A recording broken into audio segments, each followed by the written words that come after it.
Bien, bien, la ciudad es su origen y su destino. No era el plan de Dios que el ser humano viviera en ciudades. Al crearlo lo puso en un jardín. El Señor luego les dijo: fructificad y multiplicaos y llenad la tierra. El plan original, las familias debían poblar el planeta, llenar la tierra y sojuzgarla, extenderse, no aglomerarse. Pero Caín mata a Abel y luego de ello, de causar ese dolor en sus padres, va y construye la primera ciudad, a la que le colocó Enoch, que significa iniciación. Así estableció ciudades en diversos lugares del planeta y allí propagó más rápidamente la maldad, a tal punto que Dios tuvo que aniquilar toda una especie por medio de un diluvio. Hay investigaciones que dicen, Granite Norberding dice, por ejemplo, que por análisis se ha encontrado que los habitantes del mundo eran 1.500 millones, el mundo antediluviano. Entonces, muchos perecieron, influenciados por la corrupción de Caín, que se multiplicó y se difundió por las ciudades. Judas 1:11 dice: hay de ellos, porque han seguido el camino de Caín. Y así lo hizo la descendencia de Cam. Construyen una ciudad, la ciudad conocida como Babel, donde el Señor confundió sus lenguas. Querían hacer una monarquía global, donde un solo hombre, y atentos a esto, donde un solo hombre creía el gobernante de todo el planeta, algo muy parecido a lo que está ocurriendo hoy con los Estados Unidos de Norteamérica.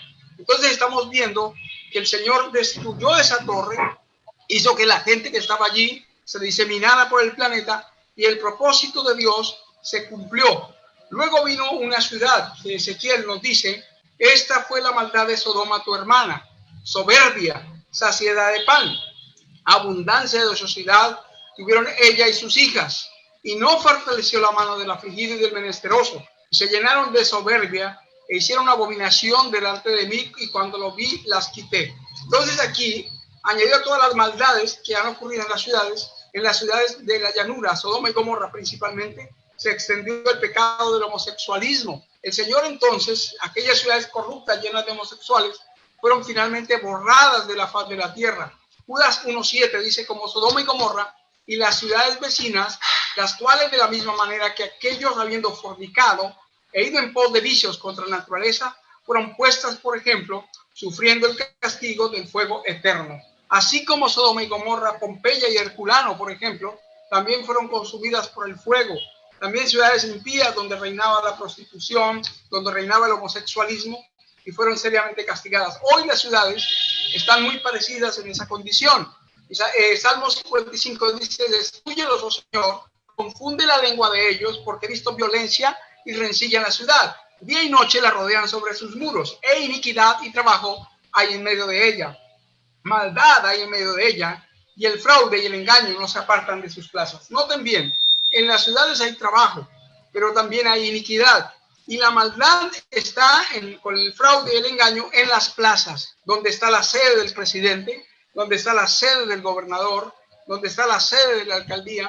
Dice que es lo que hay allí: fraude y engaño, políticos falsos, mentirosos, engañadores, que la gente engañada, ya sea por una pequeña suma de dinero o por la ilusión de creer en promesas de políticos, es lo más falso que existe en el planeta, son llevados a votar por hombres criminales que luego dictan leyes contra la misma población, que les quitan los derechos a los más pobres y necesitados. Entonces la gente, fastidiada por eso, sale a las calles a protestar.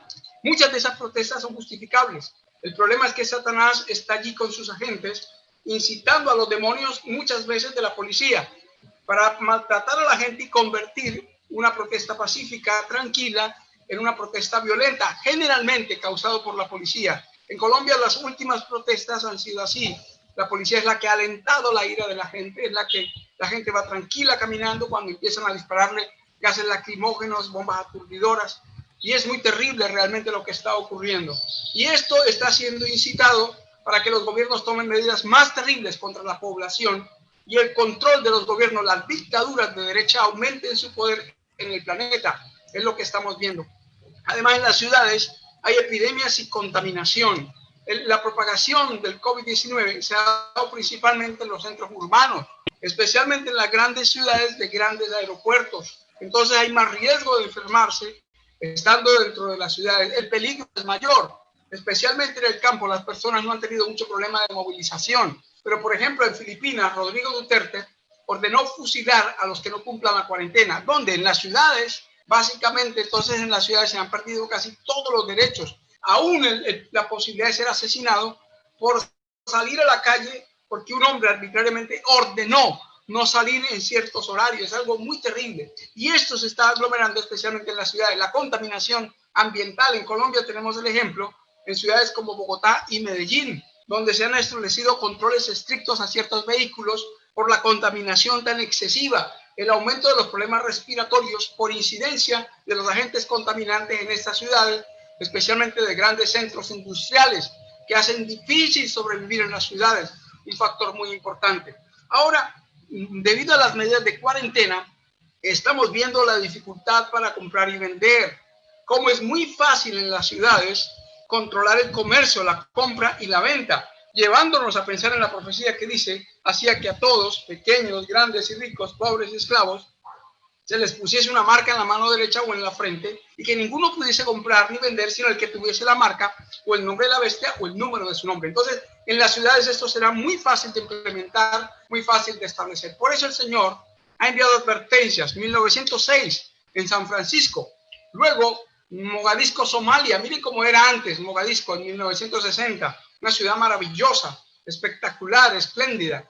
Pero luego del ataque violento del ejército y las guerrillas, los conflictos despertados por las élites del mundo, ha quedado casi totalmente en ruinas. Kabul, la capital de Afganistán, hermosísima. Ahora ese hermoso parque, mira cómo quedó destruido. Bagdad, un centro histórico universal del imperio babilónico, casi en ruinas, casi totalmente arrasada. Alepo en Siria, también devastada. Otras ciudades como Nueva Orleans en Estados Unidos, el centro de la brujería en Estados Unidos, el centro del carnaval, atacado por el huracán Katrina como una advertencia para los hombres y mujeres que se deleitan en el mal. O Armero en Colombia, que en 1985 se vio arrasada. Era la ciudad de la prostitución en el Tolima y 25.000 personas, otros dicen que 30.000, perdieron la vida en aquella aciaga noche. Otras ciudades serán quemadas con el fuego de Dios. En otras los volcanes harán erupción. En otras el mar inundará y borrará de la faz de la tierra, especialmente las ciudades costeras de todas las naciones del mundo. Pero hay una advertencia de la inspiración para que sepamos en qué momento ya el pueblo del Señor debe haber salido de las ciudades. Y este es un punto importante. No debe salir, sino debe haber salido. Y vamos a analizarlo. No es ahora tiempo para que el pueblo de Dios fije sus afectos o se haga tesoros en el mundo. No está lejano el tiempo en que, como los primeros discípulos, seremos obligados a buscar refugio en lugares desolados y solitarios. Así como el sitio de Jerusalén por los ejércitos romanos fue la señal para que huyesen los cristianos de Judea, el águila de Roma, que fue el instrumento que se colocó allí, ahora el águila de Estados Unidos es la otra señal. Miren lo que dice. Así como el sitio de Jerusalén por los ejércitos romanos fue la señal para que huyesen los cristianos de Judea, así la asunción del poder por parte de los Estados Unidos, la asunción de poder por parte de los Estados Unidos. Noten que el momento para tomar decisiones en cuanto a la salida al campo no es cuando imponga el decreto, sino con la asunción de poder por parte de los Estados Unidos. Esto implica un mayor control global de Estados Unidos e implica también un poder dictatorial en los Estados Unidos. Y ya lo vamos a confirmar con otros pasajes. Con el decreto que imponga el día de descanso papal, será para nosotros una amonestación. Entonces, será tiempo de abandonar las grandes ciudades. Yo creo que ese tiempo es ahora entonces, el tiempo de abandonar las grandes ciudades, las grandes capitales, y prepararnos para abandonar las menores. Ya el pueblo del Señor debe estarse movilizando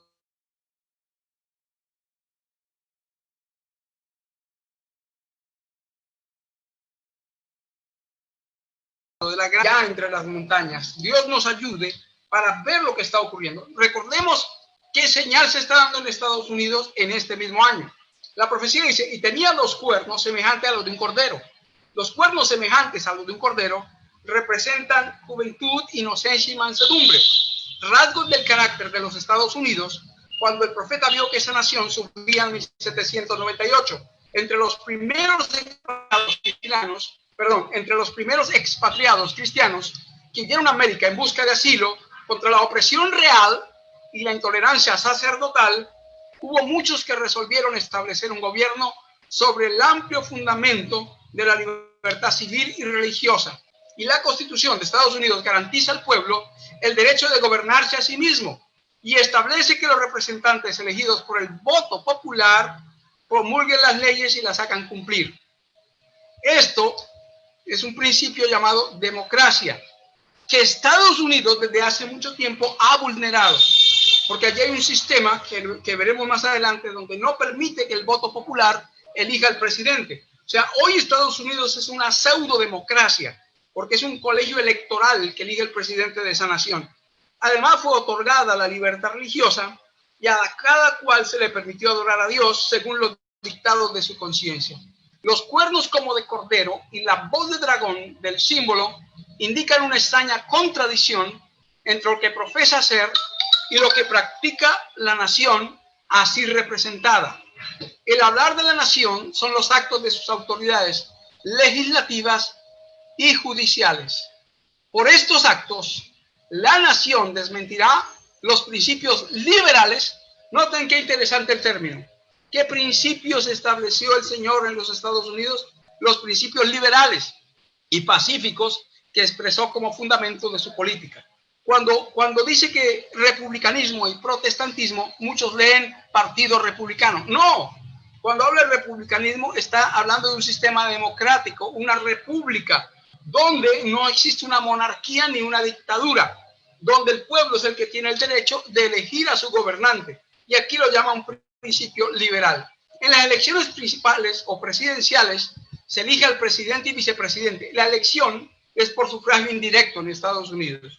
No es como en estos países donde el pueblo es el que elige al presidente. Allá no es así.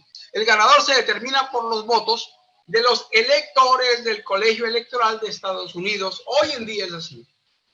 ¿Qué dicen algunos analizando este sistema pseudodemocrático?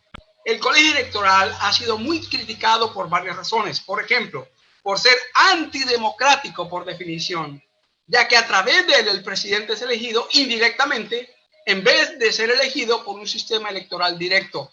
Otra crítica es que crea desigualdad entre los votantes en diferentes durante la elección presidencial. Por lo general, solo los votantes en estados decisivos determinan el resultado de las elecciones y por eso se afirma que la gran mayoría de los estadounidenses, los cuales no viven en esos estados de mayor peso electoral, resultan ignorados por las campañas electorales. Entonces, Estados Unidos se presenta a sí mismo como el defensor de la democracia a nivel mundial, pero eso es falso, porque su gobierno se establece, especialmente el presidente, con una pseudodemocracia, donde es un colegio electoral y no el pueblo el que elige al gobernante. Notemos un ejemplo de los 5 ejemplos en donde el pueblo ha votado por otro candidato y el presidente ha sido otro. Hillary Clinton, elecciones en Estados Unidos, pese a conseguir 2.8 millones de votos más que Donald Trump, casi 3 millones de personas más querían que lo gobernara Hillary Clinton. Pero esa pseudo-democracia, esa falsa democracia de Estados Unidos impuso a Donald Trump.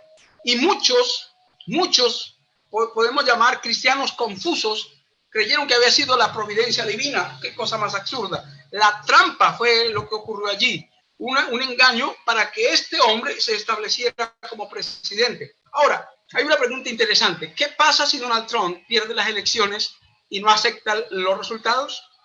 Quedan 2 meses para las elecciones más importantes de la historia de Estados Unidos, según sus protagonistas. Y Trump deja caer que no aceptará los resultados si pierde. O sea, estamos viendo que la democracia que Estados Unidos aún mantiene en apariencia con ese sistema errado, antidemocrático del colegio electoral, está por desaparecer. O sea, el sistema de republicanismo, de democracia en Estados Unidos, está por ser derribado por este señor, Donald Trump. Entonces, Estados Unidos está siendo atacado en uno de sus principios fundamentales, la libertad política, la libertad de elegir a su gobernante. Este señor ha decidido ser un dictador. Entonces tendríamos en Estados Unidos una dictadura y Donald Trump abiertamente el primer dictador de los Estados Unidos. Trump se niega a comprometerse a una transferencia pacífica de poderes si pierde las elecciones. Esta es una señal muy grande, porque al derribar un principio, la libertad política está listo para derribar la otra, la libertad religiosa. Pues hay sí, muchos. Podríamos decir que ese sistema se va a trasladar y a transferir también a otros países del mundo, ¿cierto? Hay algo parecido. Hay gente que aquí en Colombia está pidiendo cerrar el Senado y la Corte Suprema de Justicia. O sea, la ultraderecha está con el deseo de establecer dictaduras en diversos lugares del mundo. La ultraderecha considera a Donald Trump el salvador del mundo. Qué cosa más absurda. Es un agente satánico, porque está atacando los dos principios que hicieron de Estados Unidos una nación dirigida por Dios. Abiertamente está atacando el principio de la democracia y luego fácilmente atacará el principio de la libertad religiosa. Muchos lo han comparado por el muro que está haciendo entre México y Estados Unidos con Nehemías, pero no entienden lo que eso implica. Luego otro dice, tendremos como Israel nuestro Shabbat obligatorio el domingo. Él sale frente a su iglesia, que es una iglesia dominical, culto los domingos. Entonces es absurdo pensar que es un agente de Dios. La pluma inspirada dice, conviene a la política de Satanás que los hombres conserven las formas de religión con tal que carezcan de la piedad vital. Entonces, mientras más aparente ser cristiano, un político más peligroso y satánico es. La inspiración dice, está de moda en el mundo hacer profesión de religión. Gobernantes, políticos, abogados, médicos y comerciantes se unen a la iglesia para asegurarse el respeto y la confianza de la sociedad y así promover sus intereses mundanos. Tratan de cubrir todos sus procederes injustos con el manto de la religiosidad. Las diversas comunidades religiosas, robustecidas con las riquezas y la influencia de estos mundanos bautizados, pujan a cual más por mayor popularidad y patrocinio. Hay una cercanía entre Roma y este señor Trump. Su campaña estuvo dirigida a rescatar valores cristianos. En un dramático llamado a los votantes marianos, en una carta difundida el 5 de octubre, Trump aseguró a los católicos estadounidenses, estaré ahí para ustedes, estaré con ustedes, lucharé por ustedes. Uno de los gobernantes más procatólicos que ha existido en los últimos tiempos. En otro mensaje transmitido por la Red Católica Mundial, EWTN, aseveró que los políticos de Washington han sido hostiles a la iglesia, han sido hostiles a los católicos, han sido hostiles a todos los miembros del catolicismo. Mi gobierno estará al lado de los católicos estadounidenses para promover los valores en que ambos compartimos como cristianos de Norteamérica. ¿Y cuál es el punto fundamental el domingo? A Roma no le importa si Donald Trump acepta o no el aborto. Eso para ellos no tiene mucha importancia. O si acepta o no lo del calentamiento global. Voy a cerrar, Juanchito. Me faltan 4 diapositivas y necesito que las vea el público. Por favor. Necesito terminar. A Roma no le importa si Donald Trump no está de acuerdo en todo lo demás. Lo importante es que esté de acuerdo en la guarda del domingo. Y este punto es importantísimo que lo tengamos en cuenta. La predicción de que hablará como dragón y ejercerá toda la autoridad de la primera bestia anuncia claramente el desarrollo del espíritu de intolerancia y persecución, de que tantas pruebas dirán las naciones representadas por el dragón y la bestia semejante a un leopardo. Y la declaración de los Estados Unidos en la profecía de que la bestia con 2 cuernos hace que la tierra y los que en ella habitan adoren a la bestia primera, indican que la autoridad de esta nación será empleada para imponer alguna observancia en homenaje al papado. Aquí tengo una declaración del 1 de junio de 2019. Voy a resumirla. El señor Donald Trump hace una propuesta. La administración ha lanzado una campaña global para despenalizar la homosexualidad e invita a todas las naciones a unirse a nosotros en este esfuerzo. Entonces, Trump es uno de los presidentes más pro-gays que ha existido en los últimos tiempos. Y esto es lo único en el Vaticano. O sea, hay varios aspectos que lo unen, lo mancomunan y está avanzando hacia una dictadura y es muy fácil entonces que unido con Roma establezca la guarda del domingo. Nosotros necesitamos ver que están avanzando las cosas en los Estados Unidos hacia la ley dominical y que el mundo está madurando a su destrucción. Por eso el Señor nos dice, levántate y sal al campo y allí hablaré contigo. Escapa por tu vida, no mires tras ti, ni pares en toda esta llanura.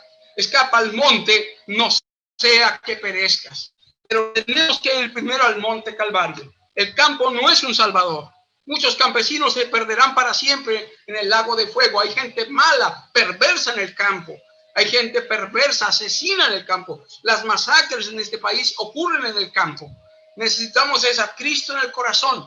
para que ahora sí, con Jesús en el corazón, seamos guiados para qué lugar del campo podemos irnos. No podemos salir a cualquier lugar donde hay grupos armados de derecha o de izquierda, instrumentados por Satanás para perjudicar al pueblo del Señor que salga al campo. Tenemos que orar para que el Señor nos guíe a los lugares adecuados y el Señor, bajo su dirección, el Cristo del Calvario, nos instrumente, nos guíe, nos prepare y nos dirija en la preparación para la salida al campo y la preparación para la eternidad. Muchas gracias y Dios les bendiga. Gracias a ti, Osquitar. Importante lo que dices con respecto a la vida en el campo, porque sea donde sea que nosotros estemos, o podemos salvarnos o podemos perdernos. Sin embargo, como ya lo vamos a ver a continuación, es más sencilla también la vida en el campo desde el punto de vista del carácter. Mucho más fácil educar a los niños también en el campo. Sin embargo, necesitamos primero ir al Monte Calvario, a la cruz de Cristo Jesús, y aceptarle para allí poder tener la compañía de Él en la salida al campo. Es importante también hablar de el plan como tal de la vida en el campo. ¿Cómo es este plan? Es un plan que viene del cielo. Vamos a verlo con nuestro panelista César Martínez. Sí, estamos viviendo un conflicto de la familia y pues estamos viviendo un conflicto de poderes mentales. ¿Quién va a ser el dueño de la mente de los seres humanos, de la familia? Y es una guerra cósmica, porque obviamente Satanás inició su guerra con la familia del cielo y la continúa aquí con la familia de la tierra. Entonces, por lo tanto, necesitamos que esa familia salga victoriosa con la ayuda de Dios, y por eso el Señor pues nos dejó un ejemplo en la escuela del Edén. El huerto del Edén es una representación de lo que Dios desea que llegue a ser toda la tierra, o el deseo de lo que Dios quería que llegara a ser toda la tierra, y su propósito era que a medida que la familia humana creciera en número, estableciera otros hogares y escuelas semejantes a los que Él había dado aquí en el Edén. Entonces, la primera aparición, por ejemplo, del jardín, porque la Biblia lo describe que estaba ubicado en el Edén, o sea, ese jardín era un jardín especial, era un lugar que Dios colocó allí pensando en la felicidad de Adán, de esta primera pareja.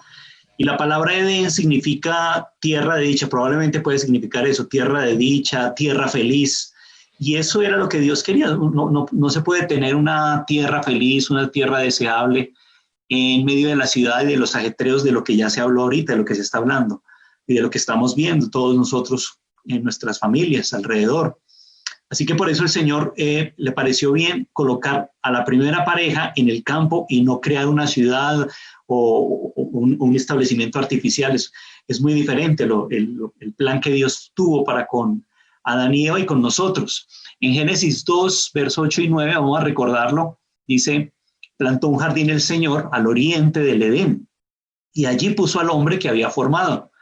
Hizo que creciera toda clase de árboles, los cuales daban frutos buenos y apetecibles. En medio del jardín hizo crecer el árbol de la vida, el árbol del conocimiento del bien y del mal. Entonces da la impresión que el jardín era un parque muy especial, era un parque hermoso, preparado en una región geográfica llamada el Edén. Y eso lo sabemos porque cuando tú vas, por ejemplo, a Génesis 4:16, dice que Caín salió de la presencia de Yahvé y habitó en tierra de Nod, al este del Edén. O sea que el Edén era más grande que solo el jardín, y en ese territorio del Edén colocó un jardín, como un pequeño huerto, podemos decirlo, pequeño parque hermosísimo, para que Adán y Eva estuvieran allí. O sea que el Señor pensó en lo bello, pensó en lo hermoso, y en Apocalipsis 2:7 a ese jardín se le llama el paraíso. O sea que debió ser muy exuberante, la vegetación, lleno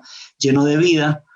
La Biblia nos describe también que había un río que tenía 4 cabezas que fluía desde el jardín del Edén, ¿sí? Y ahí ustedes lo ven, era el Tigris, Éufrates, Gihón, Pisón.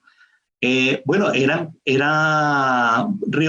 dos ríos que hoy se desconocen, tal vez por el asunto del diluvio, que no sabemos exactamente en qué parte estaban ubicados, pero Pero en todo caso, lo que queremos decir es que era un lugar muy bello y así el Señor pensó colocar la primera pareja y ese era su ideal y es el ideal que Dios tiene hoy nuevamente.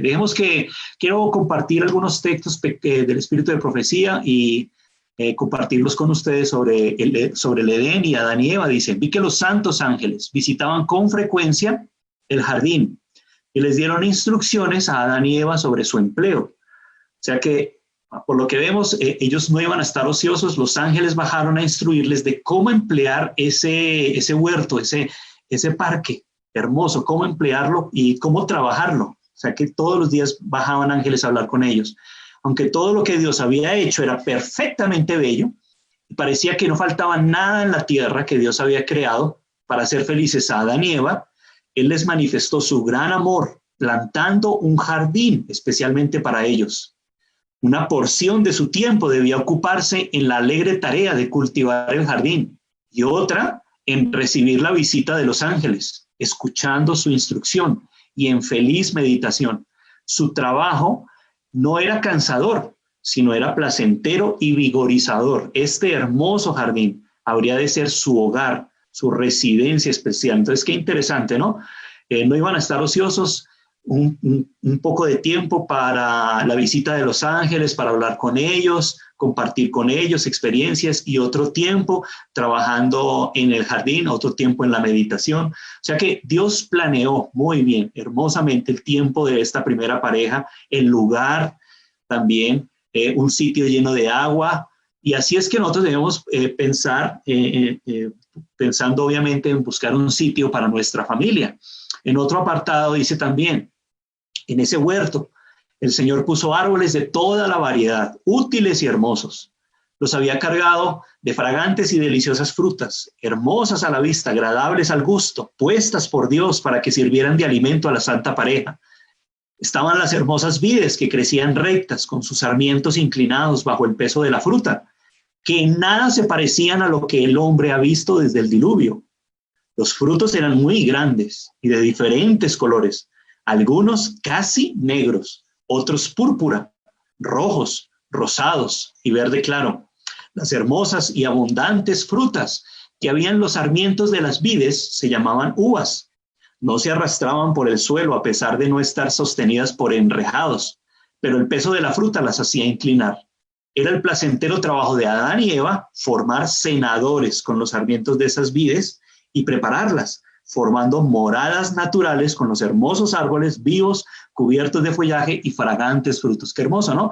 Entonces aquí se nos describe el trabajo de cómo ellos con las propias plantas hacían lugares de moradas naturales con los árboles. O sea que fue un lugar hermoso, como está descrito acá, muy bello, donde Dios quiere que el ideal también sea el nuestro, con nuestras familias, de ubicarlas en el campo. En otro lugar dice así, también muy lindo, Dios hizo a Adán y Eva en el paraíso. Lo rodeó con todo lo que era útil, hermoso. Les plantó un hermoso jardín. No faltó ninguna hierba, ni flor, ni árbol que pudiera servir para uso u ornamento. O sea que para esas dos clases usaban las plantas, para uso u ornamento. El creador del hombre sabía que Adán y Eva no podrían ser felices si no estuvieran ocupados. El paraíso deleitaba sus almas, pero esto no era suficiente. Debían tener un trabajo que pusiera en ejercicio los órganos maravillosos del cuerpo. El Señor había hecho los órganos para que se usaran. Si la felicidad hubiera consistido en no hacer nada, se hubiera dejado al hombre en su estado de santa inocencia sin ocupación. Pero el que formó al hombre sabía lo que sería para su máxima felicidad y apenas lo hizo, le asignó una tarea. A fin de ser feliz debía trabajar. Así que hermoso el lugar, el sitio, pero no solamente era para que lo contemplaran, sino aquí está claro que también Dios quería que trabajaran, porque es que realmente eso es la educación. La educación es redimir. Y Dios quiso educar a Adán y Eva, obviamente les dio el libre albedrío y aunque eran perfectos en la justicia de Dios, ellos podían todavía desarrollarse cada vez más. Y una de esas aptitudes para lograr ese desarrollo es el trabajo. Así que les asignó una tarea, una vez los puso allí.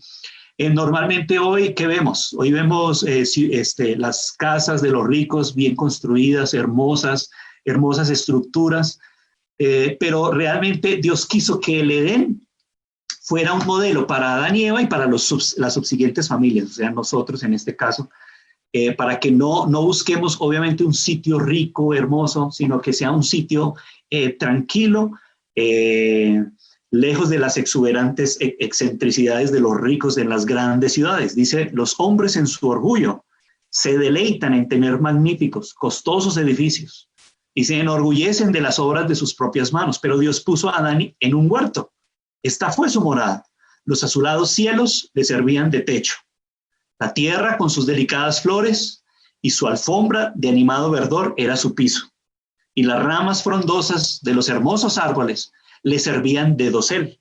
Sus paredes estaban engalanadas con los adornos más esplendorosos que eran obra de la mano del sumo artista. En el medio en que vivía la santa pareja, había una lección para todos los tiempos, a saber, que la verdadera felicidad se encuentra no en dar rienda suelta al orgullo, al lujo, sino en la comunión con Dios por medio de sus obras creadas. Si los hombres pusieran menos atención en lo superficial y cultivaran más la sencillez, cumplirían con mayor plenitud los designios que tuvo Dios al crearlos, pero el orgullo, la ambición jamás se satisfacen, y aquellos que realmente son inteligentes pues encontrarán placer verdadero y elevado en las fuentes de gozo que Dios ha puesto al alcance de todos. Muchos dicen, no, pero es que como estamos acostumbrados en las ciudades, el lujo, las excentricidades, todo lo que ofrece, pero esa es la lección que nos enseña el Edén, ¿no? Que Dios quiere que nos acostumbremos a lo tranquilo, a lo sencillo, y que disfrutemos más de las cosas hermosas que Dios creó, porque en ese sentido somos ricos. Y quiero terminar con este texto, mi intervención, de cuán importante es ese modelo del Edén. Dice aquí, en la tierra renovada, los redimidos participarán en las ocupaciones y los placeres que daban felicidad a Adán y Eva en el principio. Se vivirá la existencia del Edén en huertos y campos. O sea que la misma experiencia que se vivió con Adán y Eva es la misma experiencia que se repetirá nuevamente, y Dios quiere que nos preparemos ahora porque esa será la experiencia que viviremos allá en el cielo, la de Adán y Eva, en el Edén. Se vivirá la existencia del Edén en huertos y campos, y edificarán casas, morarán en ellas, plantarán villas, comerán del fruto de ellas. Allí se desarrollará toda facultad, toda aptitud aumentará, se llevarán adelante las mayores empresas, se lograrán las más elevadas aspiraciones y se realizarán las mayores ambiciones. Y aún se levantarán nuevas alturas a las cuales llegar, nuevas maravillas que admirar, nuevas verdades que comprender, nuevos objetos que despertarán las facultades del cuerpo, la mente y el alma. Entonces, pues hermanos, Dios nos ayude para que este ideal del Edén pueda ser el nuestro y nos preparemos para esas moradas que Dios nos quiere dar con la ayuda del Señor. Y tenemos que orar para que nos, como decía Oscar, pues nos ayude a elegir el mejor sitio para nuestras familias, ¿no? El Señor les bendiga. Amén. Gracias, César, por esta intervención. Importante lo que dices con respecto al Edén, a cómo era de sencillo pero majestuoso lo que Dios había creado en ese momento, y de cómo nosotros debemos, en la medida de lo posible, volver a todas las condiciones y todo lo que Dios le dio a la primera pareja. Es decir, el plan de la vida en el campo, de la vida en la naturaleza, es un plan divinamente constituido. Y tenemos al Edén como un modelo para la familia humana. Quiero saludar a algunas personas que nos acompañan. Varias personas o muchas personas escribieron la ciudad y el país donde están viendo la transmisión, y estamos muy contentos de que podamos llegar a tantos países. Desde Puerto Rico está Evelyn, desde México la familia de Irán González también, y otros hermanos de México también. Desde Costa Rica, Gladys Solís y otros hermanos. Desde Estados Unidos, en Homestead, en Oregon, está Damaris Santos y Sara, nuestra hermana Fátima. Y desde República Dominicana, Juliana Jiménez. Desde Brasil, Rafael Suárez. Desde Santa Cruz, Bolivia, Carmen Nora. Desde Argentina nos están viendo varias personas. Desde Chile también, saludos a los hermanos de Chile. De Honduras también, de Perú, de Nicaragua, de El Salvador, y a nuestros hermanos queridos de Colombia también. Vamos a continuar la temática hablando un poco acerca de la vida en el campo, cómo es o cómo debiera ser la vida en el campo y cuál es la relación de la vida en el campo con la espiritualidad. Invitamos a nuestro panelista Alfredo Rubiano para que nos dirija a esta parte.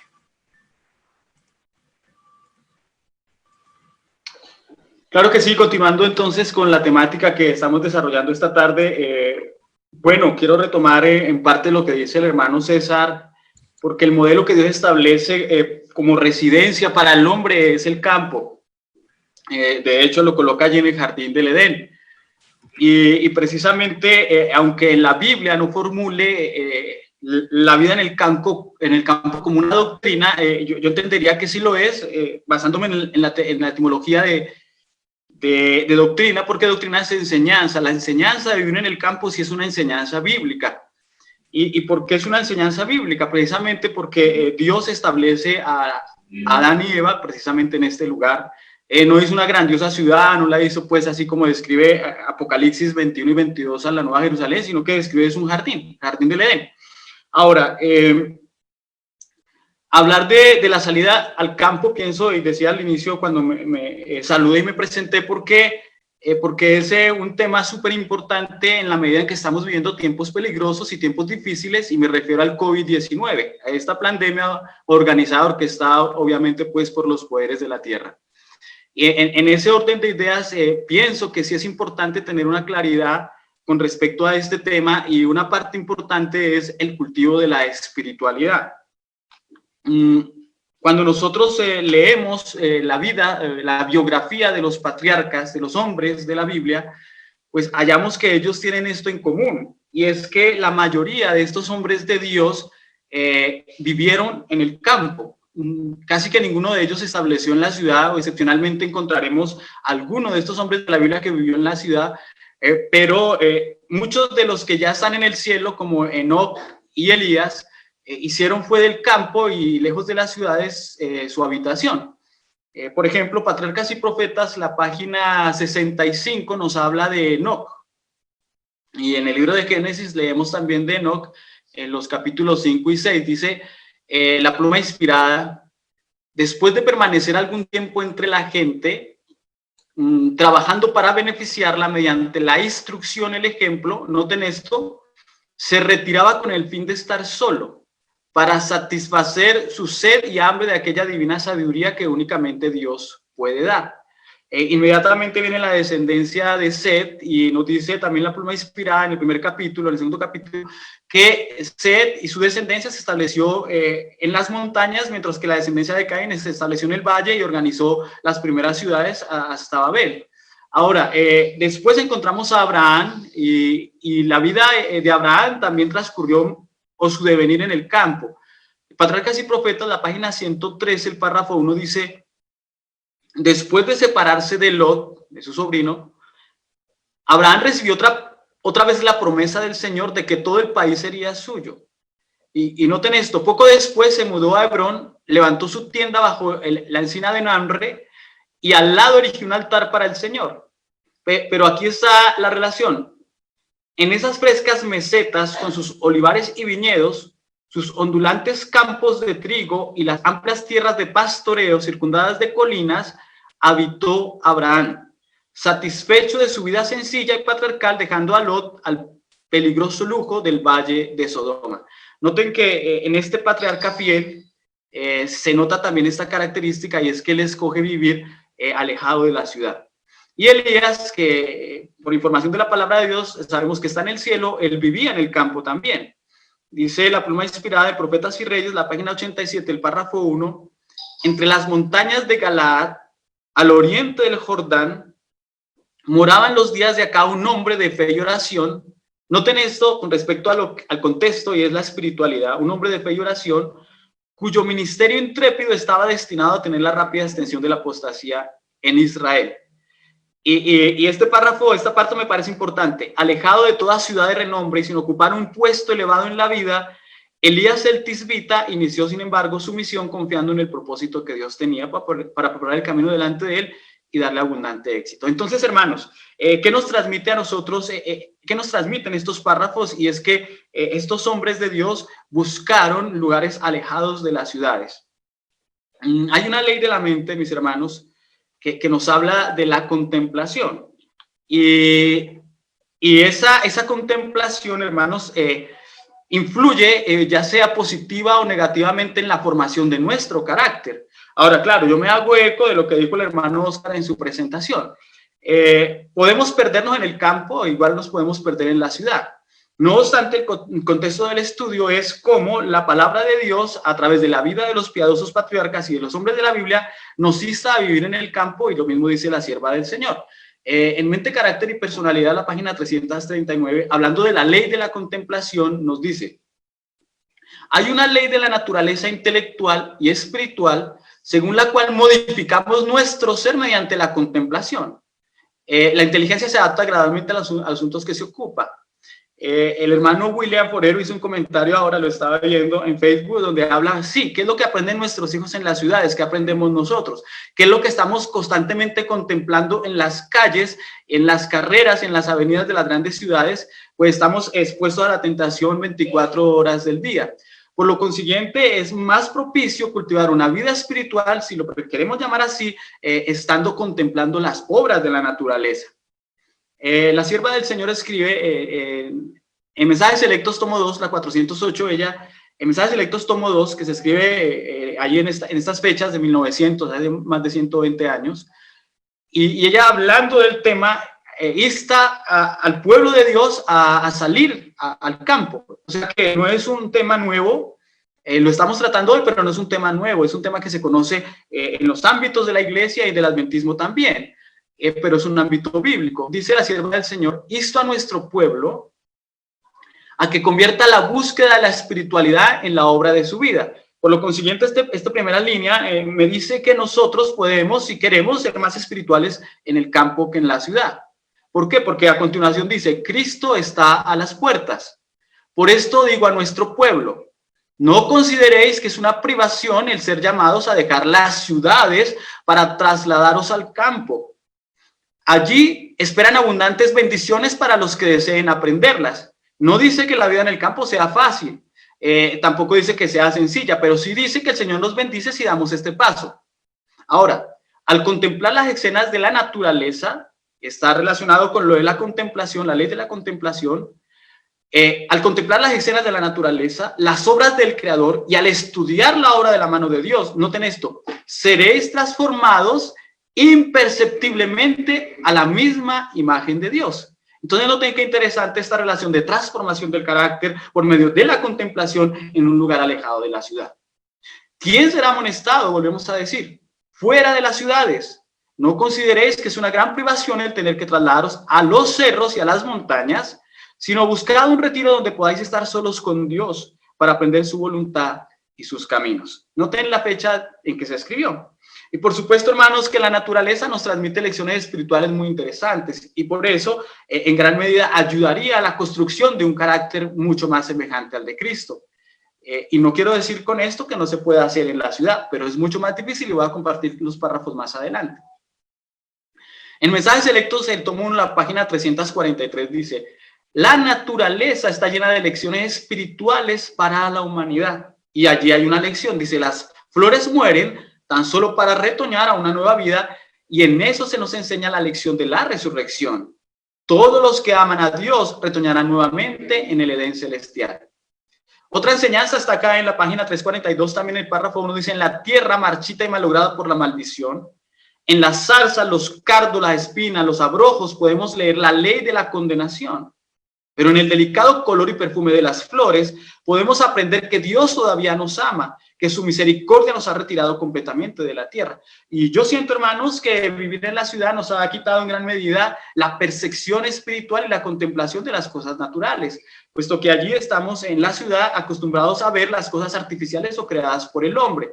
Cuando contemplamos las cosas creadas por el hombre, nos transformamos a semejanza de ellas, y por eso nos volvemos fríos y materialistas. Ahora, aquí viene un párrafo o dos párrafos interesantes acerca de que es más fácil cultivar un carácter semejante al de Cristo y una espiritualidad más análoga a la de la palabra de Dios en el campo que en la ciudad. Eventos de los últimos días, la página 92, o Fundamentos de Educación Cristiana, la página 326, dice: enviad a los hijos a las escuelas ubicadas en la ciudad, donde hay toda clase de tentación y donde los aguarda para traerlos y desmoralizarlos. Pero la parte subrayada dice: la obra de la edificación del carácter, o sea, ser espiritual, se hace 10 veces más difícil en la ciudad. No solamente para los hijos, sino también para nosotros los padres. Y después en Hogar Adventista, la página 121 dice: ni una familia en 100 se beneficiará física, mental o espiritualmente por residir en la ciudad. Pero mientras tanto, las cualidades espirituales sí se pueden cultivar de una mejor manera en el campo. La fe, la esperanza, el amor y la felicidad se adquieren, escuchen, apreciados amigos que los ven esta tarde y hermanos, con mayor facilidad en lugares retraídos, donde hay campos, colinas y árboles. Y después dice, alejemos a nuestros hijos, a nuestras familias de las ciudades. Ahora, las tantas ventajas de vivir en el campo, quiero subrayar estas 7. Primero, vivir en el campo proporciona un mejor ambiente para la familia, genera una oportunidad para una vida más espiritual. Tercero, permite apartarse de los elementos materiales y nocivos de las ciudades, facilita la edificación del carácter. El quinto, ofrece beneficios mentales también espirituales y es propicio para cultivar los alimentos que estamos ingiriendo ahora. Hablemos, por ejemplo, de Monsanto, la gran multinacional, donde todo hoy es transgénico y obviamente estamos siendo también perjudicados de esta manera. El séptimo punto, una de las ventajas de vivir en el campo es hace posible estar en contacto directo con las obras de Dios en la naturaleza y por lo mismo poderlas contemplar. Así que, mis apreciados hermanos, en ese contexto, el salir de las ciudades se hace hoy un imperativo. Y no obstante, aunque es un mensaje muy antiguo y sabemos por lo que el hermano Oscar nos transmite y la palabra de Dios y lo que decía Cecita, pero entendemos, hermanos, que debemos hacer las cosas también con cuidado, porque tenemos muchas experiencias de hermanos que han tomado esta decisión muy apresuradamente. El hecho de tomar decisiones, hermanos, que son correctas, si no las tomamos de una forma, vamos a decir, meditada y confiando en Dios y orando para que nos muestre, pues seguramente vamos a fracasar. Hay un párrafo que está relacionado con San Mateo 24. San Mateo 24 nos está hablando de las señales del fin del mundo. Y saben, hermanos, la sierva del Señor dice que una de las señales también del tiempo del fin es que muchas personas llevadas por Satanás a través de sus falsos maestros y sus falsos profetas saldrán también al campo y que se convierte esto en un medio para fracaso espiritual. San Mateo 24 dice, hablando de las señales del fin, porque se levantarán falsos cristos y falsos profetas y harán grandes señales y prodigios de tal manera que engañarán, si fuere posible, aún a sus escogidos. Saben, la sierva del Señor escribe este párrafo muy interesante. Una de las señales de la destrucción de Jerusalén que Cristo había anunciado era: muchos falsos profetas se levantarán y engañarán a muchos. Pero noten el contexto en el cual estamos estudiando ahora. Se levantarán falsos profetas que engañarán a la gente y llevarán a muchos al desierto, al campo. Magos y hechiceros que pretendían tener un poder milagroso, noten esto, arrastraron a la gente en pos de sí a las soledades de las montañas. Pero aquí está lo interesante, hermanos, dice, pero esa profecía fue dada también para los últimos días. Se trataba de una señal del segundo advenimiento. Aún hay ahora falsos cristos y falsos profetas que muestran señales y prodigios para seducir a sus discípulos.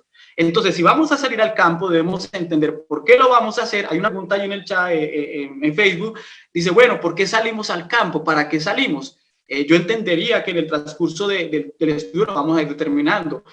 Pero no obstante, hermanos, no salimos para huir de la ley dominical, porque la ley dominical obviamente va a acarrear una persecución y vamos a ser perseguidos, estemos en el campo, estemos en la ciudad.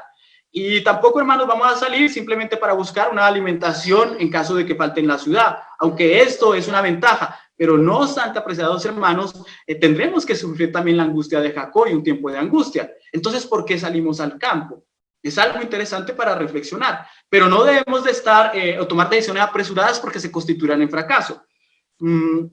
Hace unos años, y ya voy a terminar, hermano Juan, Satanás también lleva al campo. Encontré este parrafito interesante, porque en el año 1978 en Johnstown, Guyana, hubo 909 suicidios inspirados por un hombre que ustedes ven allí llamado Jim Jones. Jim Jones fundó una iglesia llamada el Templo del Pueblo.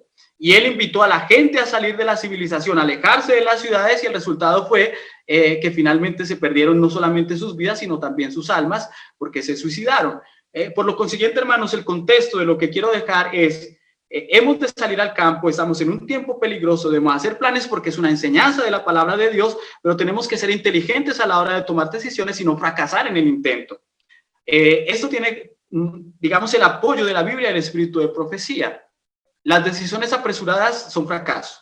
En el libro de San Lucas, el capítulo 14, los versículos 28 al 30 leemos: porque ¿quién de vosotros, queriendo edificar una torre, no se sienta primero y calcula los gastos a ver si tiene lo que necesita para acabarla? No sea que después de que haya puesto el cimiento y no pueda acabarla, todos los que lo vean comiencen a hacer burla de él diciendo: este hombre comenzó a edificar y no pudo acabar. Eso puede pasar cuando vamos al campo, fracasamos allí, no tenemos cómo alimentarnos, no tenemos cómo vestirnos porque nos faltó fe, porque fuimos motivados por un motivo que tal vez no era el mejor, y finalmente volvemos a la ciudad y damos un mal testimonio. Mensajes Selectos, tomo 2, la página 415, dice: que todos tomen el tiempo necesario para realizar cuidadosas consideraciones, para que no sean como el hombre de la parábola, que comenzó a edificar y luego fue incapaz de terminar.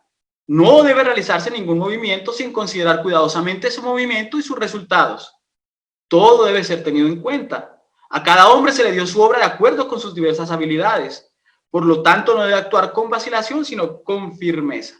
Mis apreciados hermanos, para que quede en una buena interpretación, y en la siguiente, a manera de conclusión: claro, debemos de ir al campo pronto. Es una enseñanza bíblica. No podemos perder más tiempo, hay que hacer planes juiciosos.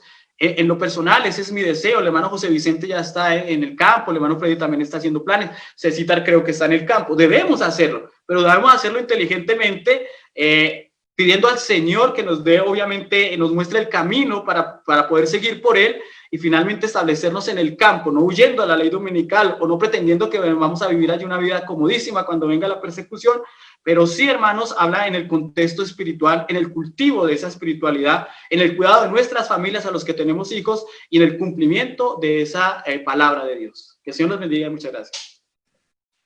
Muchas gracias a ti, Alfredito, por este importante tema. Me parece muy importante algo que dijiste con respecto a que debemos salir al campo precisamente por que es mucho más fácil desarrollar el carácter allí. Y no es para nosotros juzgar por qué otras personas no han salido al campo o por qué tal quizás predicador no ha salido al campo. Es una decisión personal, es una decisión que se debe tomar con mucha cautela, como dijo Alfredito, porque hay muchos fracasos y decepciones que se llevan a cabo cuando no se toman decisiones con la sabiduría necesaria y con la dirección de Dios.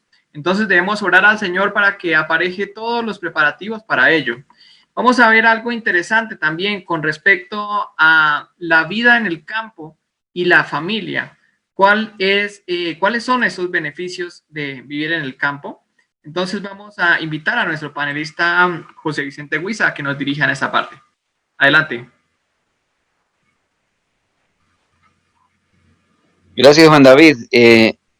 Bueno, el tema está muy interesante. La verdad es un tema que nos tiene que ocupar a todos y nos tiene que, de alguna manera, colocar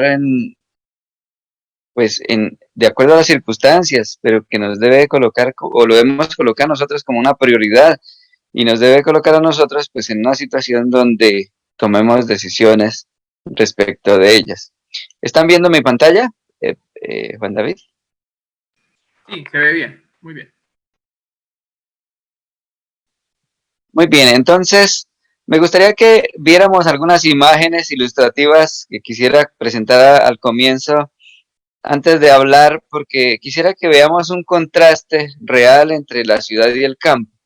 Hay diferentes visiones de las ciudades, cuando nosotros contemplamos los parques, cuando contemplamos las zonas turísticas, a aquellos lugares donde se mueve el comercio y de pronto la parte gubernamental, pero otra cosa es cuando nosotros conocemos la realidad de las ciudades y lo que éstas nos presentan. Este es un cuadro de la ciudad real, de millones de personas y de muchas familias de la iglesia aún.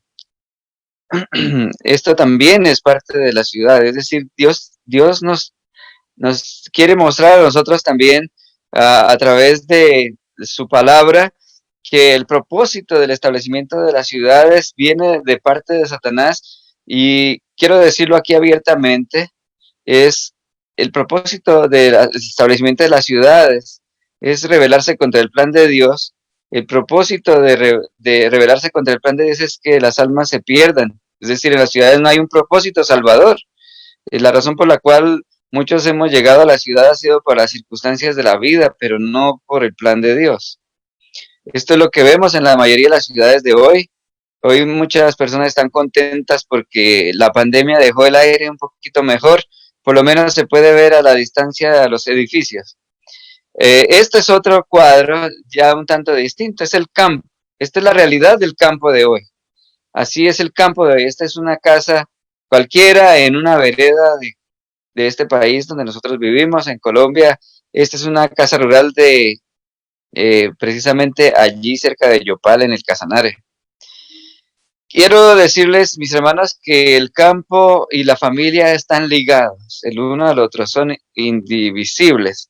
La vida en el campo y la familia no se pueden desligar. Ahora, ¿cuáles son las ventajas que tiene el campo frente a la familia? Entonces, lo que nosotros podemos decir es lo siguiente. ¿Cuánto tiempo pasamos como padres con nuestros hijos en las ciudades? Estamos hablando de un padre que trabaja, de una madre que trabaja. Muchos de los padres tienen que dejar a sus hijos al cuidado de terceros allí en los hogares infantiles.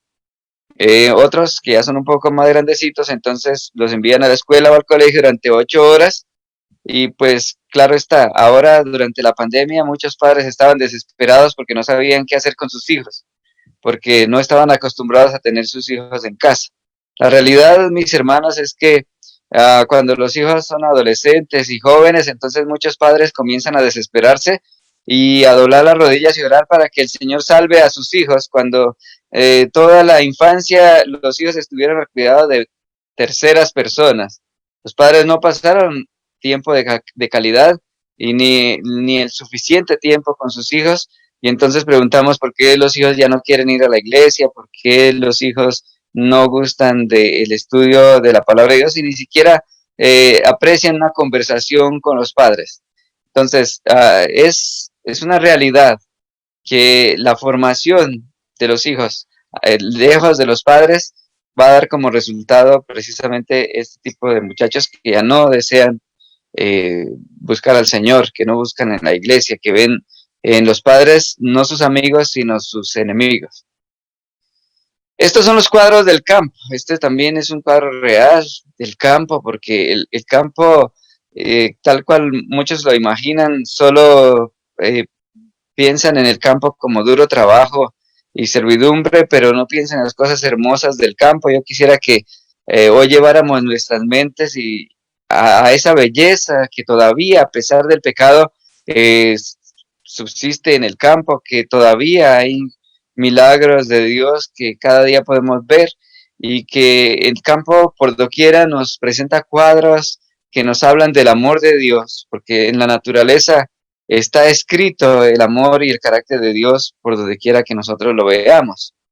Ahora, esto es la realidad. Aquí son las dos fotografías que quise presentar. La de la izquierda de ustedes es la de nuestro pastor de campo, nuestro querido hermano William Forero, y él aquí nos mostraba unas fotografías de su experiencia en agricultura orgánica, y estas son algunas de los frutos, cosechando brócolis. Allí los hermanos junto con su familia están haciendo una experiencia, y en pocos meses el Señor les ha permitido también, al salir al campo, obtener la bendición de la comunión con Dios, pero también de obtener parte del sustento de alimentos sanos, alimentos limpios que nosotros mismos podemos cultivar y podemos disfrutar en nuestra mesa. La otra fotografía de la derecha es de mi hijo menor, de Andrés, y Andresito está aquí en una de nuestras lagunas que tenemos aquí cerca, y esta laguna es un privilegio, ya que entendemos que las montañas es donde está el agua pura, donde nace el agua, donde no llega a través de una tubería y no nos llega por una factura. Entonces podemos tener acceso a alimentación, al agua, a aire puro, y todo esto de una manera gratuita. Hay que trabajar, por supuesto, pero el Señor nos va a ayudar, mis hermanos. Entonces, mi propósito no es que miremos lo duro, lo difícil, lo del campo. En el campo hay trabajo, naturalmente hay luchas como en cualquier otra parte, pero por doquiera somos invitados a tener fe, a confiar en el Señor, y lo que vamos es a disfrutar de la paz de Dios y vamos a disfrutar de todas sus maravillas, de los milagros que Dios presenta delante de nosotros. Esto lo hay en el campo, hermanas. El campo es lindo si nosotros queremos apreciar las buenas cosas que Dios nos da. Ahora, ya entrando un poquito más en materia, me gustaría que consideráramos esto. Y es que la población urbana frente a la rural está aumentando. Es decir, a partir de los años 70 que vemos aquí en este cuadro, hasta nuestro tiempo, hoy día tenemos que, pues en los años 70 primero, teníamos un 37% de población urbana, esto lo dice la Oficina de Hábitat de la ONU, frente a un 63% de población rural, pero ya a partir del año 2000 estaban casi emparejadas, la población rural era 53% y la urbana 47%. Hoy, a 2019, según veía la estadística del Banco Mundial, tenemos 44% de habitantes del mundo en la parte rural, en tanto que la parte urbana pues también ha aumentado ya casi al 60% y se prevé que para 2030 va al 40% en el campo, mientras que el 60% estará en las ciudades. Y esto pues obviamente que es demandante porque a medida que aumenta la población urbana, pues aumenta también el requerimiento de recursos, aumenta también la necesidad de alimentos y todo esto sale del campo. Entonces, cada vez hay menos personas cultivando la tierra y más personas como consumidores. Pero por otra parte, lo que vemos es que el plan del enemigo está avanzando y al encerrar a las personas, al agruparlos en las ciudades, pues las torna en ambientes difíciles, porque ustedes están viendo que las crisis sociales de estos últimos tiempos, pues muchas están precisamente fundadas en que las personas van a la ciudad, bien sea por la violencia, por cualquier otra circunstancia, pero allí empiezan a sufrir también la pobreza y la desigualdad y finalmente terminan por estallar en crisis social. Ahora, ¿qué dice el Señor? Porque a nosotros nos debe ocupar como algo primordial lo que Dios dice, lo que Dios piensa, cuál es el plan que Él tiene con nosotros. Ahora, hermano César nos recordaba esta verdad. El huerto del Edén era una representación de lo que Dios deseaba que llegara a ser toda la tierra. Y su propósito era que a medida que la familia humana creciera en número, estableciera otros hogares y escuelas semejantes a los que Él había dado. Es decir, Dios no fundó una familia para vivir en ciudad, sino que el huerto del Edén era un modelo. Por lo tanto, cada familia debía tener su propio huerto del Edén y allí debía criar a sus hijos y allí en comunión con el Creador y con las obras creadas, entonces debía comprender mejor el propósito de nuestro Padre Celestial. Por otra parte, nos dice así, recuerden esto, casi todos los que viven en el campo, por muy pobres que sean, recuerden esta palabra, por muy pobres que sean, pueden tener alrededor de sus casas algo de césped, algunos árboles que den sombra, algunos arbustos lozanos y flores olorosas. Esto contribuirá a la felicidad del hogar mucho más que cualquier adorno artificial. Introducirá en la vida del hogar una influencia suavizadora y purificadora, que fortalecerá el amor a la naturaleza y atraerá a los miembros de la familia más cerca unos de otros y más cerca de Dios. Una cosa que resulta muy gratificante en el campo es que la comunicación entre los miembros de la familia se recupera, porque en el campo, especialmente en aquellos lugares donde no hay tanta tecnología, entonces hay comunicación. Allí tal vez alrededor del fuego, mientras consumimos nuestros alimentos, allí hay tiempo para conversar, para compartir, mientras se trabaja en el campo, mientras los hijos acompañan a los padres en las labores agrícolas. Entonces hay tiempo para la conversación de calidad. Ahora, Satanás tiene propósitos y ese es propósito, uno de ellos es atraer a las ciudades a los hombres y las mujeres con el fin de lograrlo inventa toda clase de novedades y diversiones. Y las ciudades del mundo están llegando a ser como las ciudades que existían antes del diluvio. Volvemos a decir, fuera de las ciudades. Y ahora quisiera que recordáramos uno de los ejemplos bíblicos más precisos en cuanto al asunto del peligro que hay en las ciudades. Es el ejemplo de Lot. Solo les voy a narrar un poco porque el tiempo aquí es corto, pero cuando Lot se separó de Abraham, ya era un hombre rico, ya tenía muchas riquezas y por lo tanto tenían que separarse porque los ganados eran muy abundantes y entonces tenían que establecerse separados para que no hubiera problemas, sobre todo entre los pastores y también en los recursos en el pasto y las aguas. Así que Abraham se quedó en las montañas, le dio a escoger a Lot y Lot escogió la llanura. Al principio no se fue directamente para Sodoma, pero se fue acercando cada vez más a Sodoma. ¿Bajo qué criterio Lot escogió la llanura y bajo qué criterio terminó viviendo en la ciudad? Entonces, 2 puntos. Uno, el deseo de riquezas terrenales, el deseo de prosperidad temporal. Y número 2, la seguridad que en apariencia la ciudad le ofrecía. Ahora, lo que dice aquí es lo siguiente. Se convenció de que se había equivocado al no tomar en consideración la base moral de la comunidad en la cual iba a construir su hogar. Y cuando lo dice aquí, lo dice que fue demasiado tarde. Fue después de que hubo perdido todo cuando se convenció de que realmente se había equivocado. Ahora, cada familia debe ir a buscar a Dios constantemente confiando en su sabia dirección. Se requiere agudeza de discernimiento para evitar un erróneo curso de acción que persiga las ventajas mundanales. Pregunto yo, ¿acaso no podrá el Señor bendecir a sus hijos en el campo, donde es su voluntad que vivan? ¿Acaso no los podrá proteger de los peligros de esta vida y del mundo en el que vivimos?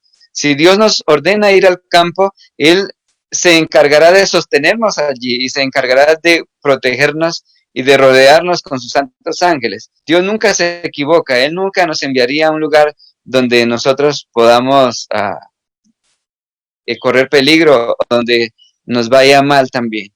Al elegir un sitio para vivir, Dios quiere que consideremos ante todo las influencias morales y religiosas que nos rodearán a nosotros y a nuestras familias. Ahora, la voluntad del Señor debe ser nuestra voluntad. Dios debe ser lo primero, lo último y lo mejor en todo. Hemos de estar abiertos al aprendizaje como si fuésemos niños y movernos con cuidado depositando toda nuestra confianza en Dios. Hay intereses eternos implícitos en cada paso que damos. O nos movemos hacia el cielo, hacia la ciudad cuyo hacedor y constructor es Dios, o nos movemos hacia los intereses terrenales, hacia las atracciones de Sodoma. Mis hermanos, a mí no me gusta ser tan duro y crítico en este respecto, pero tenemos que ejercitar la fe cuando se trata de poner por obra los planes que Dios tiene para nosotros. Bien que tengamos que ir a un lugar cerca, bien que tengamos que ir a un lugar lejano, bien que las cosas estén ya organizadas, bien que tengamos que llegar. Conozco los casos de hermanos que han llegado a vivir en una carpa, allí debajo de un plástico de algunas tablas y latas, pero esto fue solo el comienzo. A medida que ya pasaron los días, el Señor les fue ayudando para establecerse, para ir construyendo sus casas, para poder tener todo lo necesario, y la bendición de Dios les ha acompañado. Las pruebas son naturalmente duras al principio, sin embargo, con la bendición de Dios podemos salir adelante. Ahora, la siguiente parte dice, Dios no consulta nuestras opiniones y preferencias. Es decir, no se trata de qué me parece a mí. Tenemos que ejercitar la fe aquí. Dios conoce lo que no conocen los seres humanos, los resultados futuros de cada movimiento, y por lo tanto nuestros ojos debieran dirigirse a Él y no a las ventajas mundanales presentadas por Satanás. Dios sabe lo que viene sobre la tierra y Él nos advierte. No quisiera que pasáramos por las dificultades del tiempo del fin. Miren lo que dice aquí en Eventos de los Últimos Días, página 87. Se aproxima rápidamente el tiempo cuando el poder de las uniones laborales será muy opresivo. Una vez y otra el Señor ha instruido a los miembros de su pueblo a que saquen sus familias de las ciudades y las lleven al campo donde puedan cultivar sus propias provisiones, porque en el futuro el problema de comprar y de vender será muy serio. Mis hermanos, yo no puedo añadirle el énfasis que quisiera a estas palabras, pero me gustaría que considerásemos solamente que es Dios quien nos lo está advirtiendo. que Dios conoce lo que viene sobre la tierra. Dios conoce las leyes opresivas que se están desarrollando ahora y los propósitos que hay en el corazón perverso del hombre. El asunto de comprar y vender nos someterá a una dura prueba. Y esta es una realidad. Solamente hemos visto unos pocos meses de pandemia y ya vimos cómo la situación en las ciudades se tornó difícil. El Señor está abriendo una ventana ahora de tiempo para que podamos salir, y Dios ha prometido que Él cuidará de nosotros allí donde Él desea que estemos. Ahora deberíamos prestar atención a la instrucción que se nos ha dado vez tras vez. Salid de las ciudades e id a los distritos rurales, donde las casas no están apiñadas una al lado de otras, y donde estaréis libres de la interferencia de los enemigos. Mis hermanos, yo oro al Señor, le suplico que obre en cada corazón, en cada familia, que provea los recursos necesarios y el deseo para ir al campo. Dios tiene allí lugar para cada uno de ustedes y de nosotros. Que ojalá este sea nuestro deseo, nuestra oración. No esperemos hasta que vengan las cosas más difíciles, sino que cuando estas crisis hayan de venir, porque el Señor lo ha dicho, entonces nos encuentre en un lugar donde podamos sacar el pan de la tierra, como dice la palabra del Señor. Muchas gracias, mis hermanos. Gracias a ti, Vicentico, por este importante tema. Dijiste algo muy, muy interesante con respecto a el aire que se respira, el agua, y que realmente todo esto es gratis. Muchas veces se piensa que es más fácil, de hecho, pues lucrarse en la ciudad y muchas cosas así. Sin embargo, pues los gastos también son mucho más altos, son mucho más elevados, el tema de los arriendos, el tema de los servicios, los impuestos, bueno, todo. Realmente, pues en el campo estos gastos fijos serán mucho más reducidos. Queremos agradecer a nuestro hermano William Forero también, porque ha estado activo en el chat y ha escrito varios mensajes muy importantes para que los tengamos en cuenta y los leamos. A continuación vamos a ver una pregunta muy importante o preguntas muy importantes, y es ¿cuándo y dónde ir? ¿A dónde ir en el campo? ¿Y cuándo ir al campo? Entonces, invitamos a nuestro panelista Freddy Yepes a que nos dirijan a esta parte. Gracias, Juan David. Le doy gracias al Señor por darme este privilegio, esta oportunidad, y qué interesante el tema que hoy estamos tocando. Yo diría que es un tema vital, es un tema de vida o de muerte, y permítame, yo les comparto pantalla en el tema que me toca exponer. Le doy gracias a Dios porque de ahí podemos sacar muchas conclusiones, y que me tocó el tema de Abraham. Es decir, de Abraham, de su familia, podemos sacar muchas lecciones. Todos sabemos que Abraham es el padre de la fe. Es un hombre que siempre su vida lo marcó la fe, su comunión con Dios, su comunicación con Dios, y hacer de la palabra de Dios, de su voluntad, su vida. Por eso el libro de Hebreos, el capítulo 11, el versículo 8 dice: por la fe Abraham, siendo llamado, obedeció para salir al lugar que había de recibir como herencia, y salió sin saber a dónde iba. Entonces sabemos que él habitaba en la Mesopotamia, en la tierra de Ur de los caldeos, donde hoy es Irak, Irán, y él desciende a la tierra prometida, como Dios se lo había dicho, donde también viviría en el campo. Él no se va solo, se va con su sobrino Lot, y allí dice que ellos enriquecieron, sus ganados aumentaron, y entonces Abraham plantea un problema para Lot. Lot es su sobrino, es parte de su familia, y para ver Lot entonces qué resolvía, pero es que Lot debió haber sido como Ruth y Noemi, porque Lot le había dicho a su tío Abraham: yo no te dejaré, tú tienes la bendición de Dios, de ti vendrá la simiente prometida, que es Cristo Jesús, tu Dios será mi Dios, y donde tú fueres, allí iré yo. Pero Lot, por el contrario, se dejó estimular de su esposa, comenzó a ver las riquezas de la llanura, dice, y alzó Lot sus ojos y vio toda la llanura del Jordán, que todo ella era como huerto de riego, como huerto de Jehová, como la tierra de Egipto en la dirección de Zoar, antes que se destruyese Jehová a Sodoma y a Gomorra.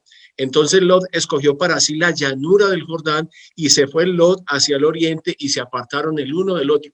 Hubo una división no solamente económica, una división física, una división espiritual también, porque siempre está escrito que los descendientes de Dios, los hijos de Adán, descendientes de Set, siempre buscarán la bendición espiritual y buscarán el ambiente mejor para esa bendición espiritual. Y los descendientes de Abraham, en este caso que estamos hablando, han morado y han vivido en las montañas, y en eso tenemos que ser claros.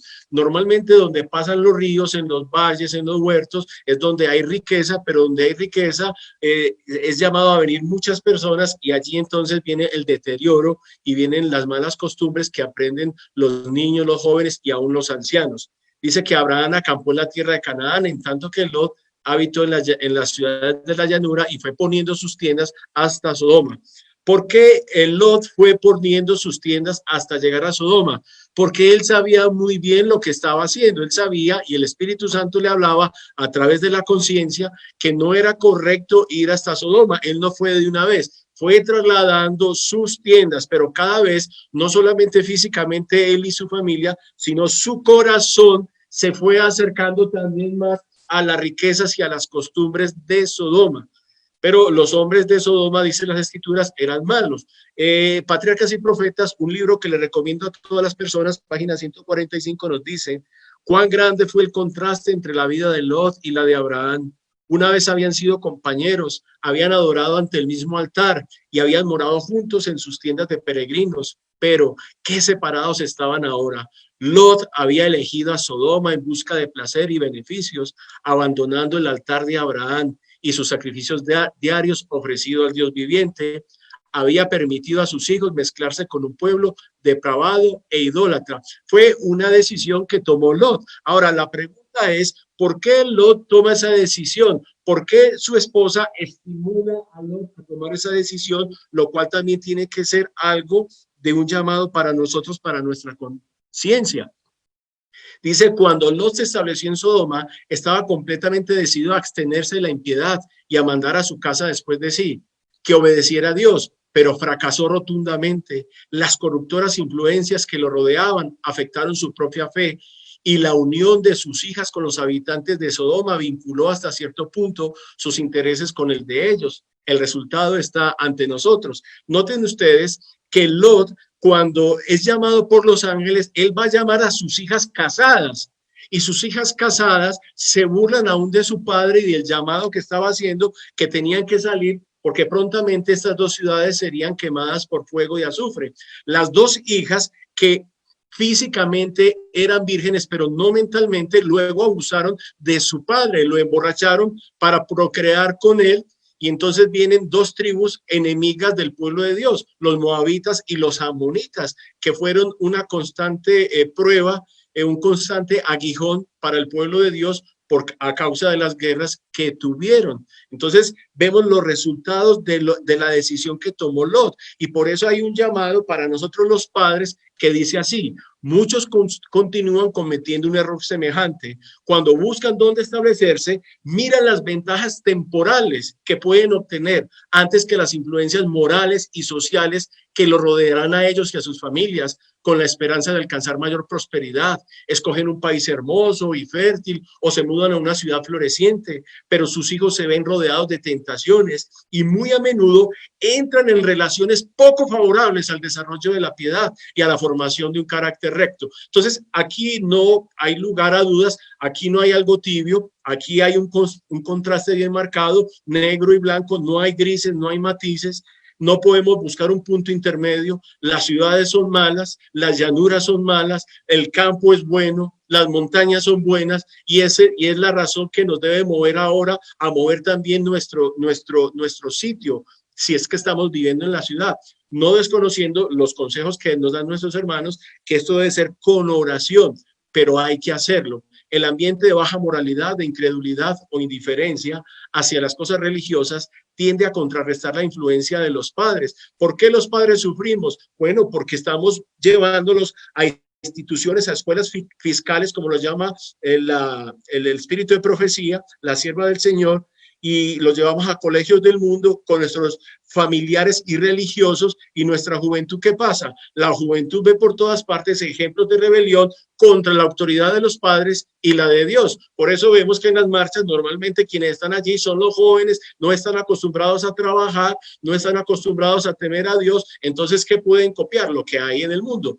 Muchos se unen a los infieles e incrédulos y echan sus suertes con los enemigos de Dios. Entonces, mis hermanos, nosotros cuando tomamos la decisión de escoger una casa, miramos muchas cosas, pero no vemos lo más importante. Usted puede vivir en un condominio, usted puede vivir con mucha seguridad, puede tener cerrojos, puede tener pólizas de seguros, pero contra los ángeles caídos, contra las influencias satánicas, no hay seguros.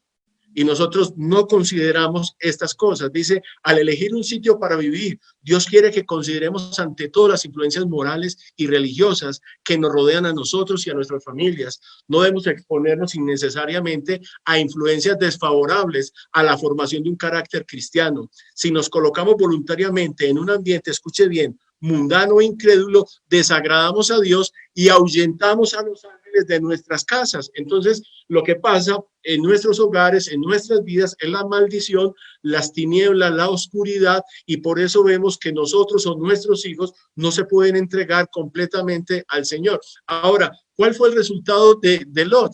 Lot lo perdió todo. Y yo digo, y es triste decirlo, a pesar de que Lot es salvo, la historia de Lot no ha terminado. Lot resucitará y Lot vivirá con Jesús. Pero recuerde usted que hay un versículo que dice que Dios enjugará todas lágrimas de los ojos de ellos. La sierva del Señor ubica esta escena una vez después de los 1000 años, viene la Santa y la Nueva Jerusalén, son resucitados todos los enemigos de Dios, y dice que en esos momentos Dios enjugará todas lágrimas de los ojos de ellos. ¿Por qué será enjugada una lágrima para Lot?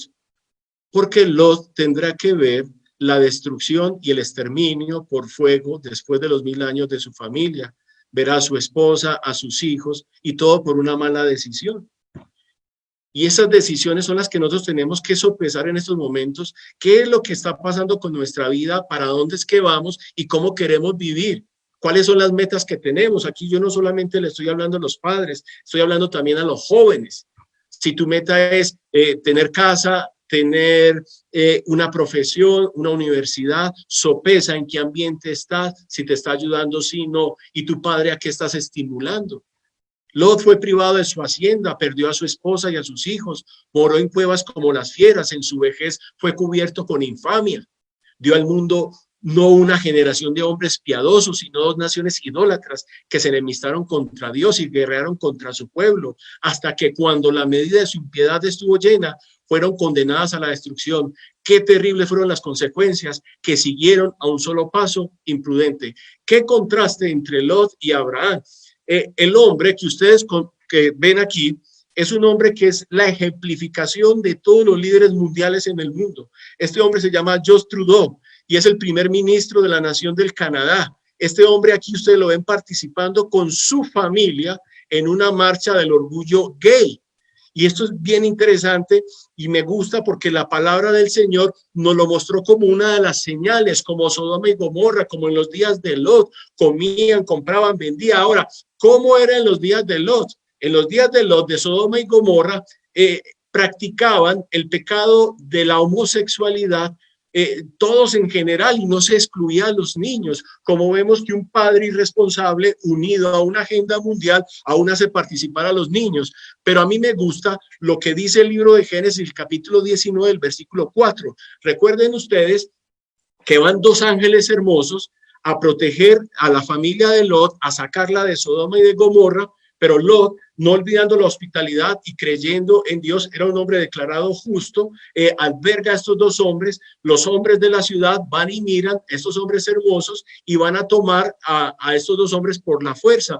Lot sale a la puerta y les dice que no hagan tal cosa contra esos 2 varones, y aún en ese extravío de mente por haberse ido a una ciudad donde no debía vivir, le ofrece a sus hijas vírgenes, pero estos hombres querían era abusar y aprovecharse de 2 hombres que, no sabiendo ellos, eran ángeles y que venían nada más ni nada menos que a destruir la ciudad.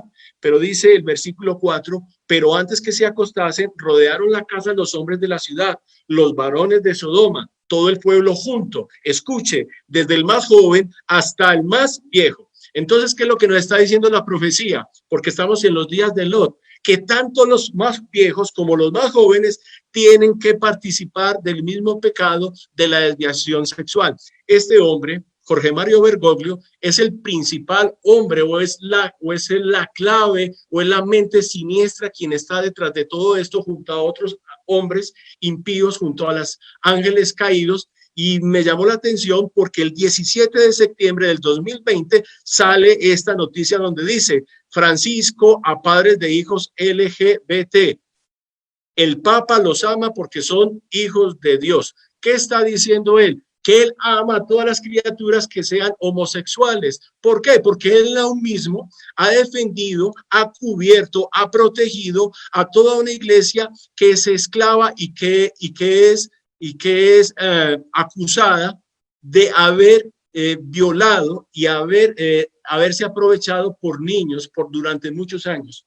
Muchas instituciones católicas, albergues para niños, han tenido como líderes a sacerdotes y ustedes pueden ver en las noticias, Inglaterra, muchos países de Europa, han existido muchas informaciones, investigaciones que han sido tapadas, pero gracias a Dios algunas han salido a flote y se da cuenta cómo han abusado durante siglos y siglos por estos niños. El Papa ama a sus hijos tal como son, porque son hijos de Dios. Así dijo Francisco al recibir este miércoles a un grupo de padres con hijos LGBT de la asociación Tenda. Según informó posteriormente el diario católico italiano, Avenir, según los asistentes, Francisco los recibió de forma tranquilizadora y cordial y les aseguró además que la iglesia no los excluye porque los ama profundamente. También se le entregó al Papa una camiseta con los colores del arco iris con las palabras del Evangelio: en el amor no hay miedo.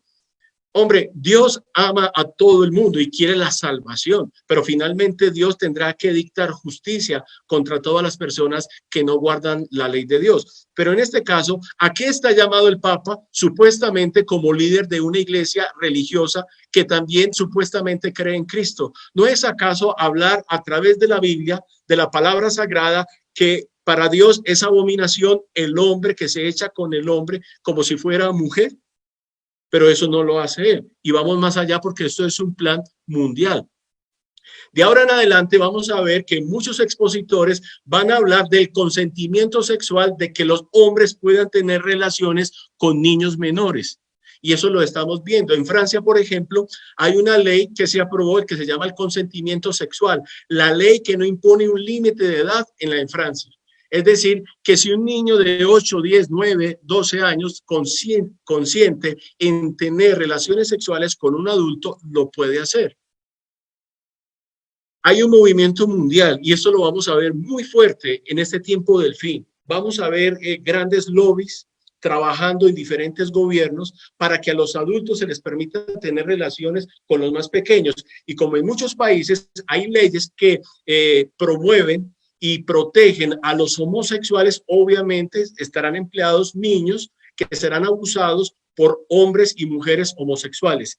Entonces dicen, la pedofilia es un concepto médico, psiquiátrico, mientras que la pederastia es un concepto jurídico. Entonces, ¿qué es la pedofilia? Una desviación mental. ¿Y qué es la pederastia? Es el acto de incurrir, transgredir la ley abusando de un niño menor de edad. Se considera que la pedofilia es una parafilia o una desviación sexual y la característica esencial de la misma supone actividad sexual con niños prepuberes, generalmente menos de 12 años.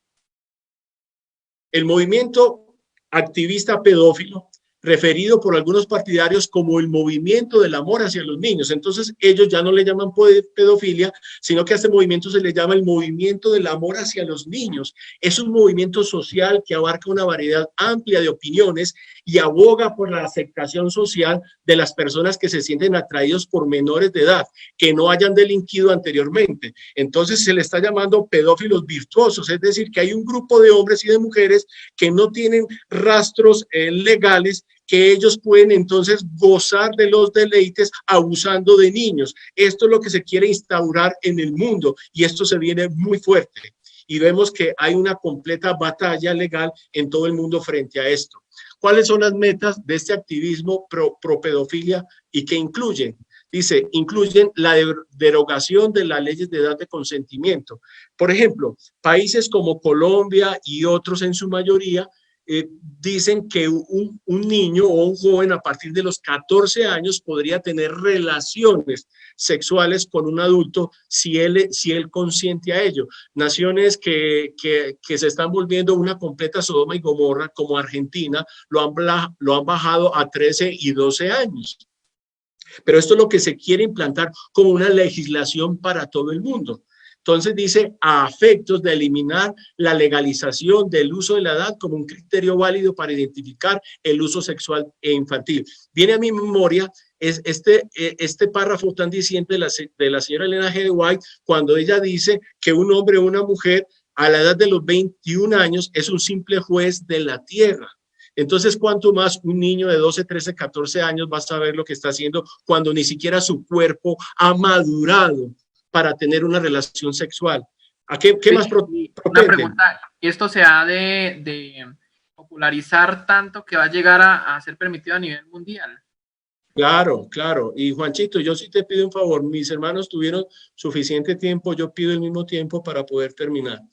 La eliminación de la clasificación de la pedofilia como una parafilia por parte de la Organización Mundial de la Salud, la American Psychiatric Association dice, y otras instituciones altamente reconocidas que dicen que esto es una desviación mental, esto es un problema psiquiátrico, pero se le quiere entonces ahora avalar. ¿Por qué término se está cambiando el término de pedofilia? Entonces dice boy lovers, girls lovers, children lovers. Dice entonces amadores de niños, amadores de niñas, amadores de niños en general, con el fin de suavizar el término pedofilia. Entonces vemos que hay un movimiento mundial que esto viene pasando porque hay muchas investigaciones contra actores, contra líderes mundiales políticos. Hemos escuchado hablar del Pizzagate, de este hombre Jeffrey Epstein, del señor Bill Clinton, donde estos hombres han trabajado junto con otros políticos por el abuso de los niños. Pero finalmente, ¿qué pasó con Sodoma y Gomorra? Entonces sabemos que Dios hizo llover fuego y azufre y los destruyó a todos. Mis hermanos, queridos amigos, en esto tenemos que ver una profecía que debe estarse cumpliendo para estos tiempos. Dice, como los habitantes del Valle de Sidín, la gente sueña ahora con prosperidad y paz. Escapa por tu vida, es la advertencia de los ángeles de Dios. Pero se oyen otras voces que dicen, no os inquietéis, no hay nada que temer. La multitud dice paz y seguridad. Mientras el cielo declara que una rápida destrucción está por caer sobre el transgresor, en la noche anterior a su destrucción, las ciudades de la llanura se entregaban desenfrenadamente a los placeres y se burlaron de los temores y advertencias del mensajero de Dios. Pero aquellos burladores perecieron en las llamas. En aquella misma noche la puerta de la gracia fue cerrada para siempre para los impíos y descuidados habitantes de Sodoma. Entonces necesitamos escapar por nuestra vida. ¿Dónde es el lugar de refugio? ¿Cuál es la ciudad? ¿Cuál es el campo donde debemos de ir? Hermanos, es allí donde Dios se puede comunicar de una mejor manera con nosotros. La depravación y la apostasía que existirían en los últimos días en el mundo religioso se le presentó al profeta Juan en visión de Babilonia, la gran ciudad que reina. Antes de que sea destruida, se ha de escuchar la llamada del cielo. Salid de allí, pueblo mío, para que no seáis participantes de sus pecados, ni recibáis parte de sus plagas. Apocalipsis 18:4. Como en los días de Lot y de Noé, es necesario separarse decididamente del pecado y de los pecadores. No puede haber transigencia entre Dios y el mundo, ni se puede volver atrás para conseguir tesoros terrenales. No podéis servir a Dios y a las riquezas. Mis hermanos, el mundo será destruido, las ciudades que se han construido, las casas que se han construido al frente de las playas, las grandes mansiones, todo será destruido. Tenemos que escapar. Se aproximan tiempos peligrosos y en lo posible debemos establecer nuestro trabajo sobre un fundamento correcto. Escuche, tenemos que dejar las grandes ciudades y comprar una propiedad en el campo, ¿Por qué? Porque será destruido. Dice, pero dentro de no mucho tiempo habrá tal contienda y confusión en las ciudades que aquellos que deseen salir de ellas no podrán hacerlo. Por eso tenemos que hacer los planes ya, buscar las circunstancias. Dios proveerá. Al hombre que tenga fe, Dios le ayudará. Debemos estar preparados para estos acontecimientos. Esta es la luz que me ha sido dada. Fuera de las ciudades es mi mensaje. ¿Por qué? Porque hay muchas atracciones, porque el enemigo inventa muchas cosas para que nuestros hijos se puedan desviar. ¿Qué es lo que estamos viendo en nuestros mundos, en nuestros días? Las marchas, las protestas. ¿Qué dice la sierva del Señor? Él quiere que sus hijos lleven a sus familias fuera de las ciudades a fin de prepararlas mejor para la vida eterna. Las ciudades están llenas de toda clase de impiedad. Escuche, huelgas, asesinatos y suicidios. Satanás está en ellas y domina a estos hombres en su obra destructiva. Bajo su influencia matan por el placer de matar y esto irá en aumento. ¿Qué tenemos que hacer? Cultivar nuestras propias provisiones, porque en el tiempo futuro el hecho de comprar y vender será muy difícil. Me ha sido mostrado que las ciudades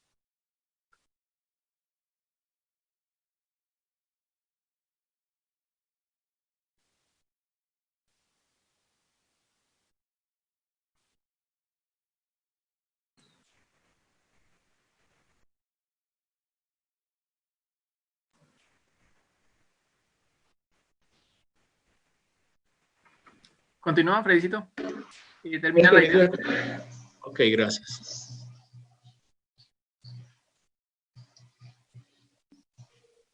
No permita que, me ha sido mostrado que las ciudades grandes se volverán como Sodoma y Gomorra. No permitan que los niños sean expuestos a las tentaciones de las ciudades que están listas para la destrucción. El Señor nos ha enviado advertencias y nos exhorta a salir de las ciudades. Padres y madres, ¿cómo consideran ustedes las almas de sus hijos? ¿Cómo se pueden comparar el bienestar, la comodidad y la convivencia con el valor de las almas de sus hijos? Y quiero terminar con lo siguiente, mis hermanos. Esto está escrito en el libro Maranata, capítulo, la página número 11. Y esto tiene que volverse como una constante de buscar el cielo. Si perdéis el cielo, lo perdéis todo. Si obtenéis el cielo, lo obtenéis todo. Os ruego que no os equivoquéis en esto. Hay intereses eternos en juego. Hermanos, que Dios nos pueda ayudar, que Dios nos pueda tomar la decisión como Abraham, reconociendo que nuestra ciudad no está en el campo de esta tierra, porque toda esta tierra será destruida finalmente con fuego y azufre, pero hay una ciudad que está en el cielo y hay unos cielos nuevos y una tierra nueva.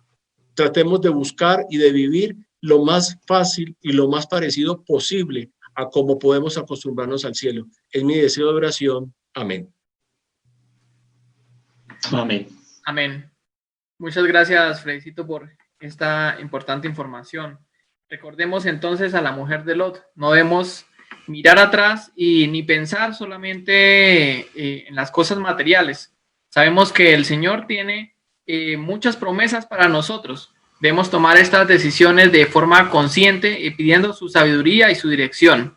Hay unas preguntas que se hicieron en el chat. Vamos a invitar a nuestro panelista Oscar Rangel que nos responda a esas preguntas. Nos hablaba la hermana Guarín sobre la salida al campo. Ella pregunta, no salimos al campo por la persecución, dice, sino por la seguridad espiritual y alimentaria. La persecución solo llegará hasta la ley dominical. ¿Qué tan cierta es esta afirmación? Y también nos preguntan sobre cuánto duró Adán y Eva en el Edén. ¿Cuánto duraron? Entonces, invitamos a nuestro panelista Óscar a que nos responda, por favor. Gusto en saludarles nuevamente. Antes de ir directamente a esas dos preguntas, me parece importante que dejemos claro que el campo no es todo belleza. Eso sería mentirles, y no podemos mentirles. En el campo hay dificultad grande. Las personas que no saben de campo no pueden salir al campo así sin aprender. Creo que debe establecerse un sistema para que la persona aprenda a trabajar en el campo.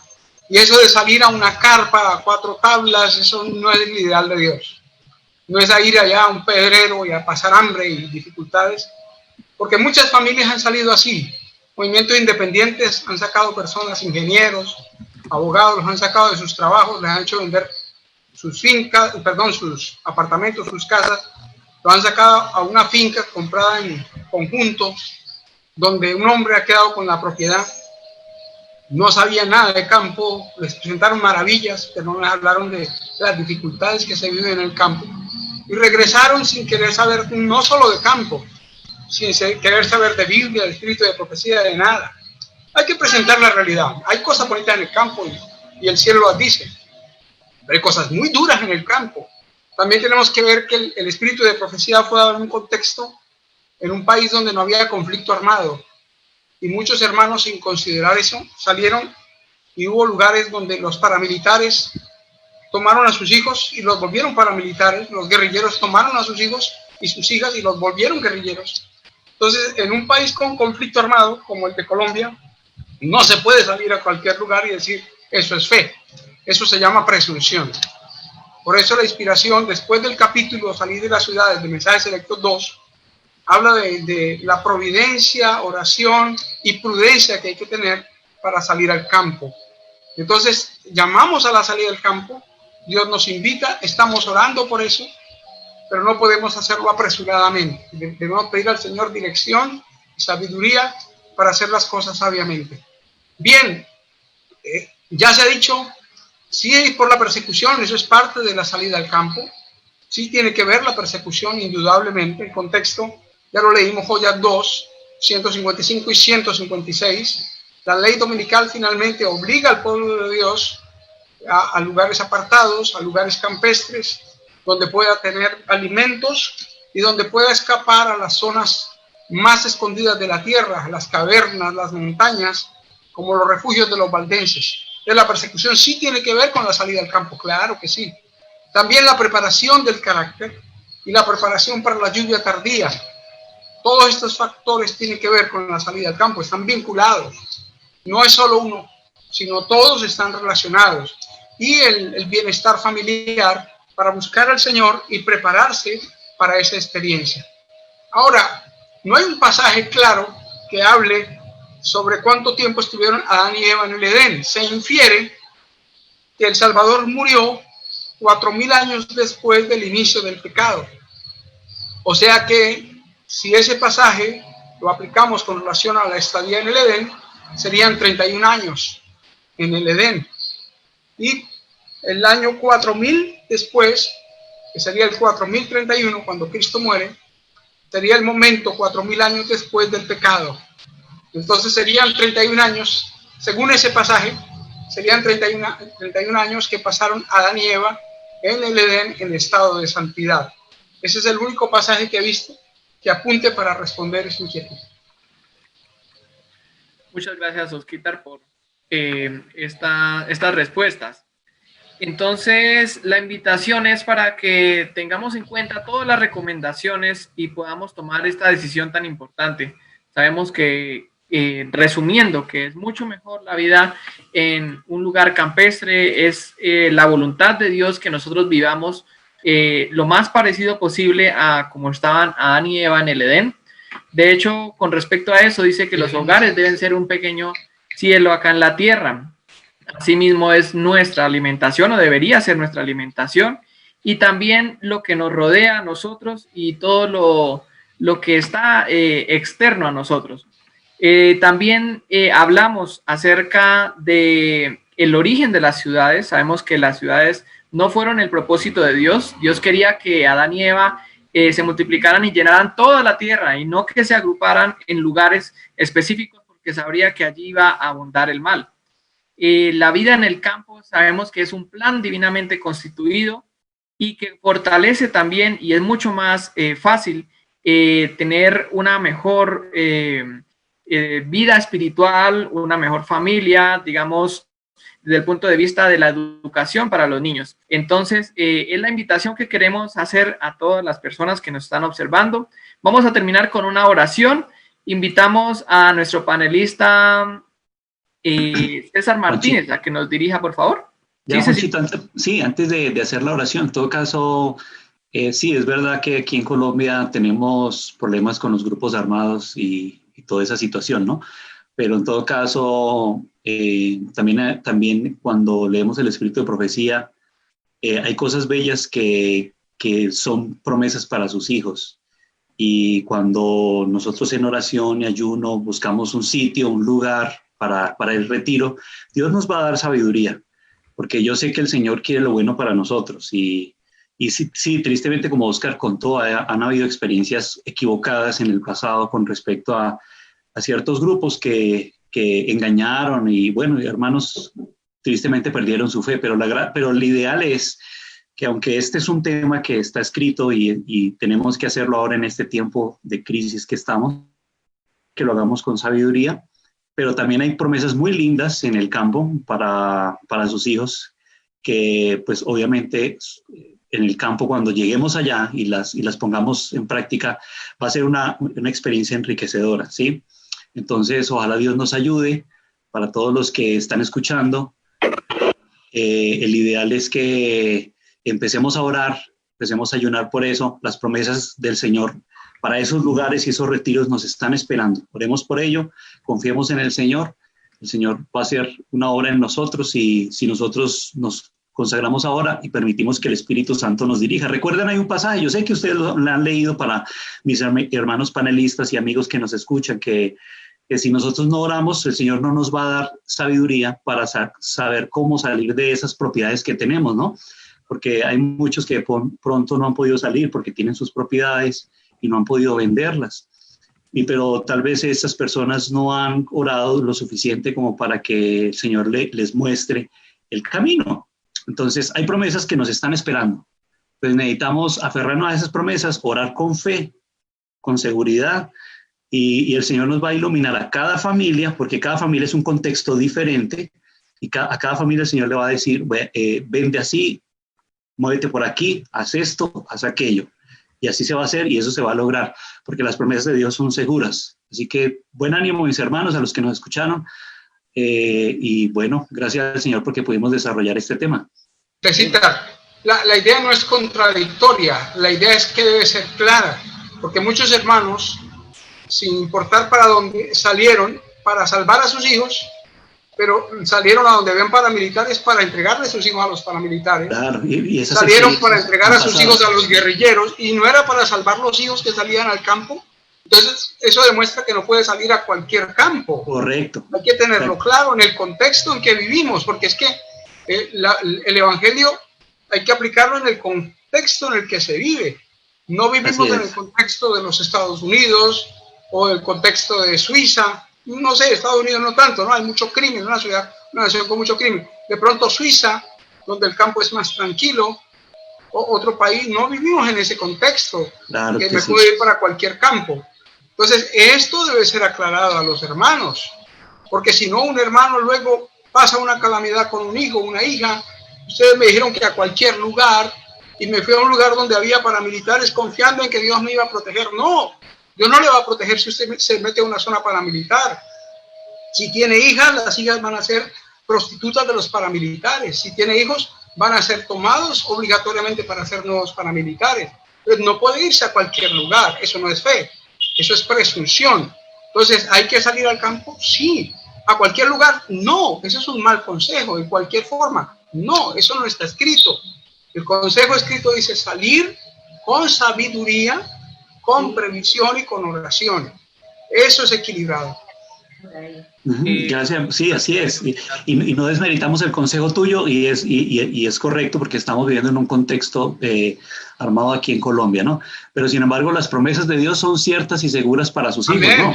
Amén. Así es. Y nosotros como cristianos nos aferramos a esas promesas que el Señor le inspiró a la hermana White. Y hay declaraciones muy claras donde el Señor aclara que si esa familia pide con oración pide su dirección, el Señor no lo va a chasquear, no va a chasquear a esa familia y los va a dirigir a sitios que sean buenos, sitios que sean correctos, aún aquí en medio de donde estamos, en medio de este contexto colombiano. Sería bueno, Juanchito, antes de terminar, leer, por ejemplo, la mayoría de las declaraciones de la hermana White sobre la salida al campo están en el contexto de 1890, 1911 aproximadamente. Y muchas de esas declaraciones fueron dadas en un momento en que en Battle Creek estaban sucediendo muchos problemas en esa ciudad, donde la mayoría de los hermanos estaban apiñuscados, digámoslo de esa forma. y llegó el momento más o menos entre 1890 y 93, según cuenta la historia adventista, que hubo un fuerte interés de muchas familias por salir rápidamente de Battle Creek. Y un hermano escribe a la hermana White una carta donde le pide consejo, y la hermana White lo que dice es esto: hermano mío, su carta me dice que en Battle Creek hay muchos que están decididos a salir de ese lugar. Existe una gran necesidad de que ahora se lleve a cabo tal cosa. Los que por fin han decidido salir, que no lo hagan en forma apresurada como respuesta a un movimiento de agitación en forma imprudente, o de un modo tal que después tengan que arrepentirse profundamente de haber salido. Entonces, era un contexto en Battle Creek de emoción, de las predicaciones, lo que estaba sucediendo en ese momento ameritaba para que las familias pudieran salir, pero aún así, la hermana White, su consejo fue no hacerlo apresurada como respuesta a un movimiento de agitación. Estamos en medio de una pandemia, las profecías se tienen que predicar, tenemos que hablar de lo que está ocurriendo, de lo que van a ocurrir en las ciudades, la opresión que va a haber, que va a ser cada vez más peor aún en Estados Unidos, pero todas nuestras decisiones para el campo no podemos hacerlas por esa agitación, tenemos que hacerlas no imprudentemente y tenemos que orar con sabiduría. Ahí más abajito en esa carta termina diciendo: no se haga nada en forma desordenada, para que no se produzcan grandes pérdidas, ni se sacrifiquen las propiedades a causa de discursos ardientes e impulsivos que despiertan un entusiasmo que no está de acuerdo con la voluntad de Dios, para que una victoria que es esencial que se obtenga no se convierta en una derrota. Entonces no queremos que en nuestros hermanos, en vez de tener finalmente una victoria, ocurra una derrota. No, tenemos que, porque hay hermanos que tal vez no saben negociar, no saben cómo vender sus propiedades. Entonces Dios quiere que todo lo hagamos con sinceridad, oración, pero las promesas están dadas para todas aquellas familias que quieran con oración dar ese paso. Y el programa que hicimos hoy fue para eso. Entonces Dios nos ayude. Sí, hay algo importante también, y hay varios párrafos que dicen que las familias deben unirse también para tomar esta decisión. Así será mucho más fácil también varias cosas. Por ejemplo, hay familias en donde solo hay mujeres. Entonces se pregunta, bueno, ¿y ellas qué harían? Entonces, bueno, una opción es buscar la ayuda de algún hombre, o entrar de pronto en matrimonio, alguna cosa así, o familias también que se unan, en donde los hombres obviamente pues van a hacer labores diferentes, y pues ahí vemos que es un complemento, ¿no? Vamos a invitar entonces también a una participación final de nuestro hermano José Vicente, y cerramos. Juanchito, yo también estaba pidiendo la palabra. Listo. Después de José Vicente, entonces escucharemos a nuestro hermano Freddy. Gracias, Juan David.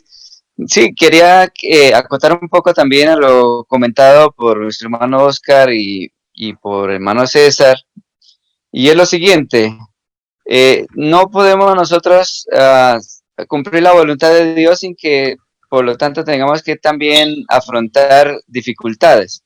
Es decir, nunca se nos va a allanar el camino y todas las cosas van a estar perfectas, porque aunque leemos en la Biblia que a los que aman a Dios todas las cosas les ayudan para bien, debemos entender que vivimos en un mundo de pecado y de maldad, pero a pesar de eso el Señor ha prometido cuidarnos. Es decir, no estamos solos, no estamos abandonados a la suerte. Tenemos que confiar. Vean, nadie saldrá de la ciudad si no confía en la providencia del Señor, porque si esperamos hasta que todas las cosas se allanen, nunca saldremos. Ahora, por otra parte, quiero terminar diciendo esto para mis hermanos que están allí, tal vez deseosos de salir. Y este es lo siguiente: muy a pesar de todo, con todas las dificultades y luchas que hay en el campo, siempre el campo será mejor que la ciudad. Y por último, quisiera decir también, todos, absolutamente todos, los hijos de Dios pueden llegar a salir de la ciudad si tan solo confían en la promesa de Dios. Ahora, muchos saldrán cuando sea demasiado tarde, perdiéndolo todo, perdiendo sus propiedades, yendo a ninguna parte. Ahí sí, porque no pueden tomarse tiempo para escoger, no pueden ir a conocer otros lugares, sino salir. Aquí en Colombia hay una frase que se dice: con una mano adelante y otra atrás, por pura misericordia de Dios. Entonces hay tiempos para todas las cosas. Ahora, el tiempo de 1892, cuando se escribieron la mayoría de los párrafos que se están leyendo, pues era un tiempo donde todavía las ciudades no estaban tan corruptas como ahora. ¿Se imagina si esas profecías se escribieran basadas en el contexto actual? Pues nos surgirían a salir ahora, ya no sería tan pronto como podáis, sino, ¿qué estáis haciendo ahí? Entonces, tenemos que orar al Señor, pero actuar conforme a nuestras oraciones. Si solo conozco familias que tienen 20 años orando y todavía no han salido. Entonces la pregunta es, o falta fe o falta respuesta de Dios. Pues esto sí lo dejo a la consideración de cada uno. Gracias, Vicentico. Adelante, Fredicito. Sí, quería pues como aportar también a los interesantes conceptos de mi hermano Oscar, César y José Vicente. Y es que aún alguien podría salir hoy, después de escuchar este tema, por ejemplo, de tantos que se han hablado, decir, me voy ya y sale corriendo. La pregunta es, ¿a dónde va a ir? Obviamente, primero tiene que mirar cuáles son sus condiciones, sus recursos económicos, en fin, ¿cierto? Póngase usted a pensar, esto como pueblo del Señor lo conocemos prácticamente desde que nació el mensaje adventista. La sierva del Señor lleva casi 150 años hablando de la salida al campo. Entonces yo hago la pregunta, si las familias que tienen años atrás conociendo este mensaje hubieran salido al campo hoy día, y vamos a suponer que no hay una persecución, no hay una ley dominical, ¿acaso la bendición de tener a sus hijos creciendo en medio del campo, su posteridad, que ellos puedan tener tierra, alimentos, no es suficiente bendición? Claro que es una bendición. Y ahora yo digo, el Señor habla, claro, el Señor nos habla, no solamente por medio de su palabra. Yo quiero dar un consejo. Si nosotros tenemos la firme resolución de salir al campo, ¿qué es lo primero que tenemos que hacer ahora que estamos convencidos? Pues doblar nuestras rodillas y pedirle al Señor. Luego tenemos que hacer planes y planes reales. Si tengo una casa, por ejemplo, en la ciudad, pues obviamente tengo que ponerla en venta. Con esos recursos tengo que ir a buscar. Y seguramente cuando usted está haciendo este negocio, usted dice estas palabras, Señor, si este negocio es para tu honra y tu gloria, por favor que pueda seguir. Y si no, por favor, quítalo del medio. Y cuando usted menos piensa, lo que estaba a punto de usted firmar por medio de una escritura, en una notaría, se dañó el negocio. ¿Quién habló? Dios habló, pero usted sigue buscando, porque Dios conoce su corazón. Y cuando usted la encuentra, esa propiedad, entonces finalmente cuando usted ya vive allá, usted dice, Dios me guió hasta este lugar. ¿Por qué? Cuando usted tomó la decisión, Dios actuó. Entonces, ¿qué nos corresponde a nosotros? Tomar la decisión hoy y Dios obrará. El tomar la decisión no quiere decir que usted inmediatamente la va a ejecutar. Yo quiero traer a colación el profeta Daniel. Y Daniel propuso en su corazón no contaminarse con la comida del rey. Él no lo dijo, no voy a... Él tomó la decisión primero en su mente, en su corazón. ¿Y qué viene a continuación? Pues que Dios puso al jefe de los eunucos en buena amistad con él y llegó a ser lo que fue en el gobierno. Es la manera como Dios habla y como Dios obra. ¿Cuándo? Los tiempos son de Dios, pero quien toma la decisión es el individuo. Eso Dios no lo puede hacer por el individuo. Eso quería decir mi hermano Juan David. Muchas gracias a todos los panelistas por sus aportes tan importantes. Creo yo que, bueno, si quisiéramos continuar, hay bastante tela por cortar.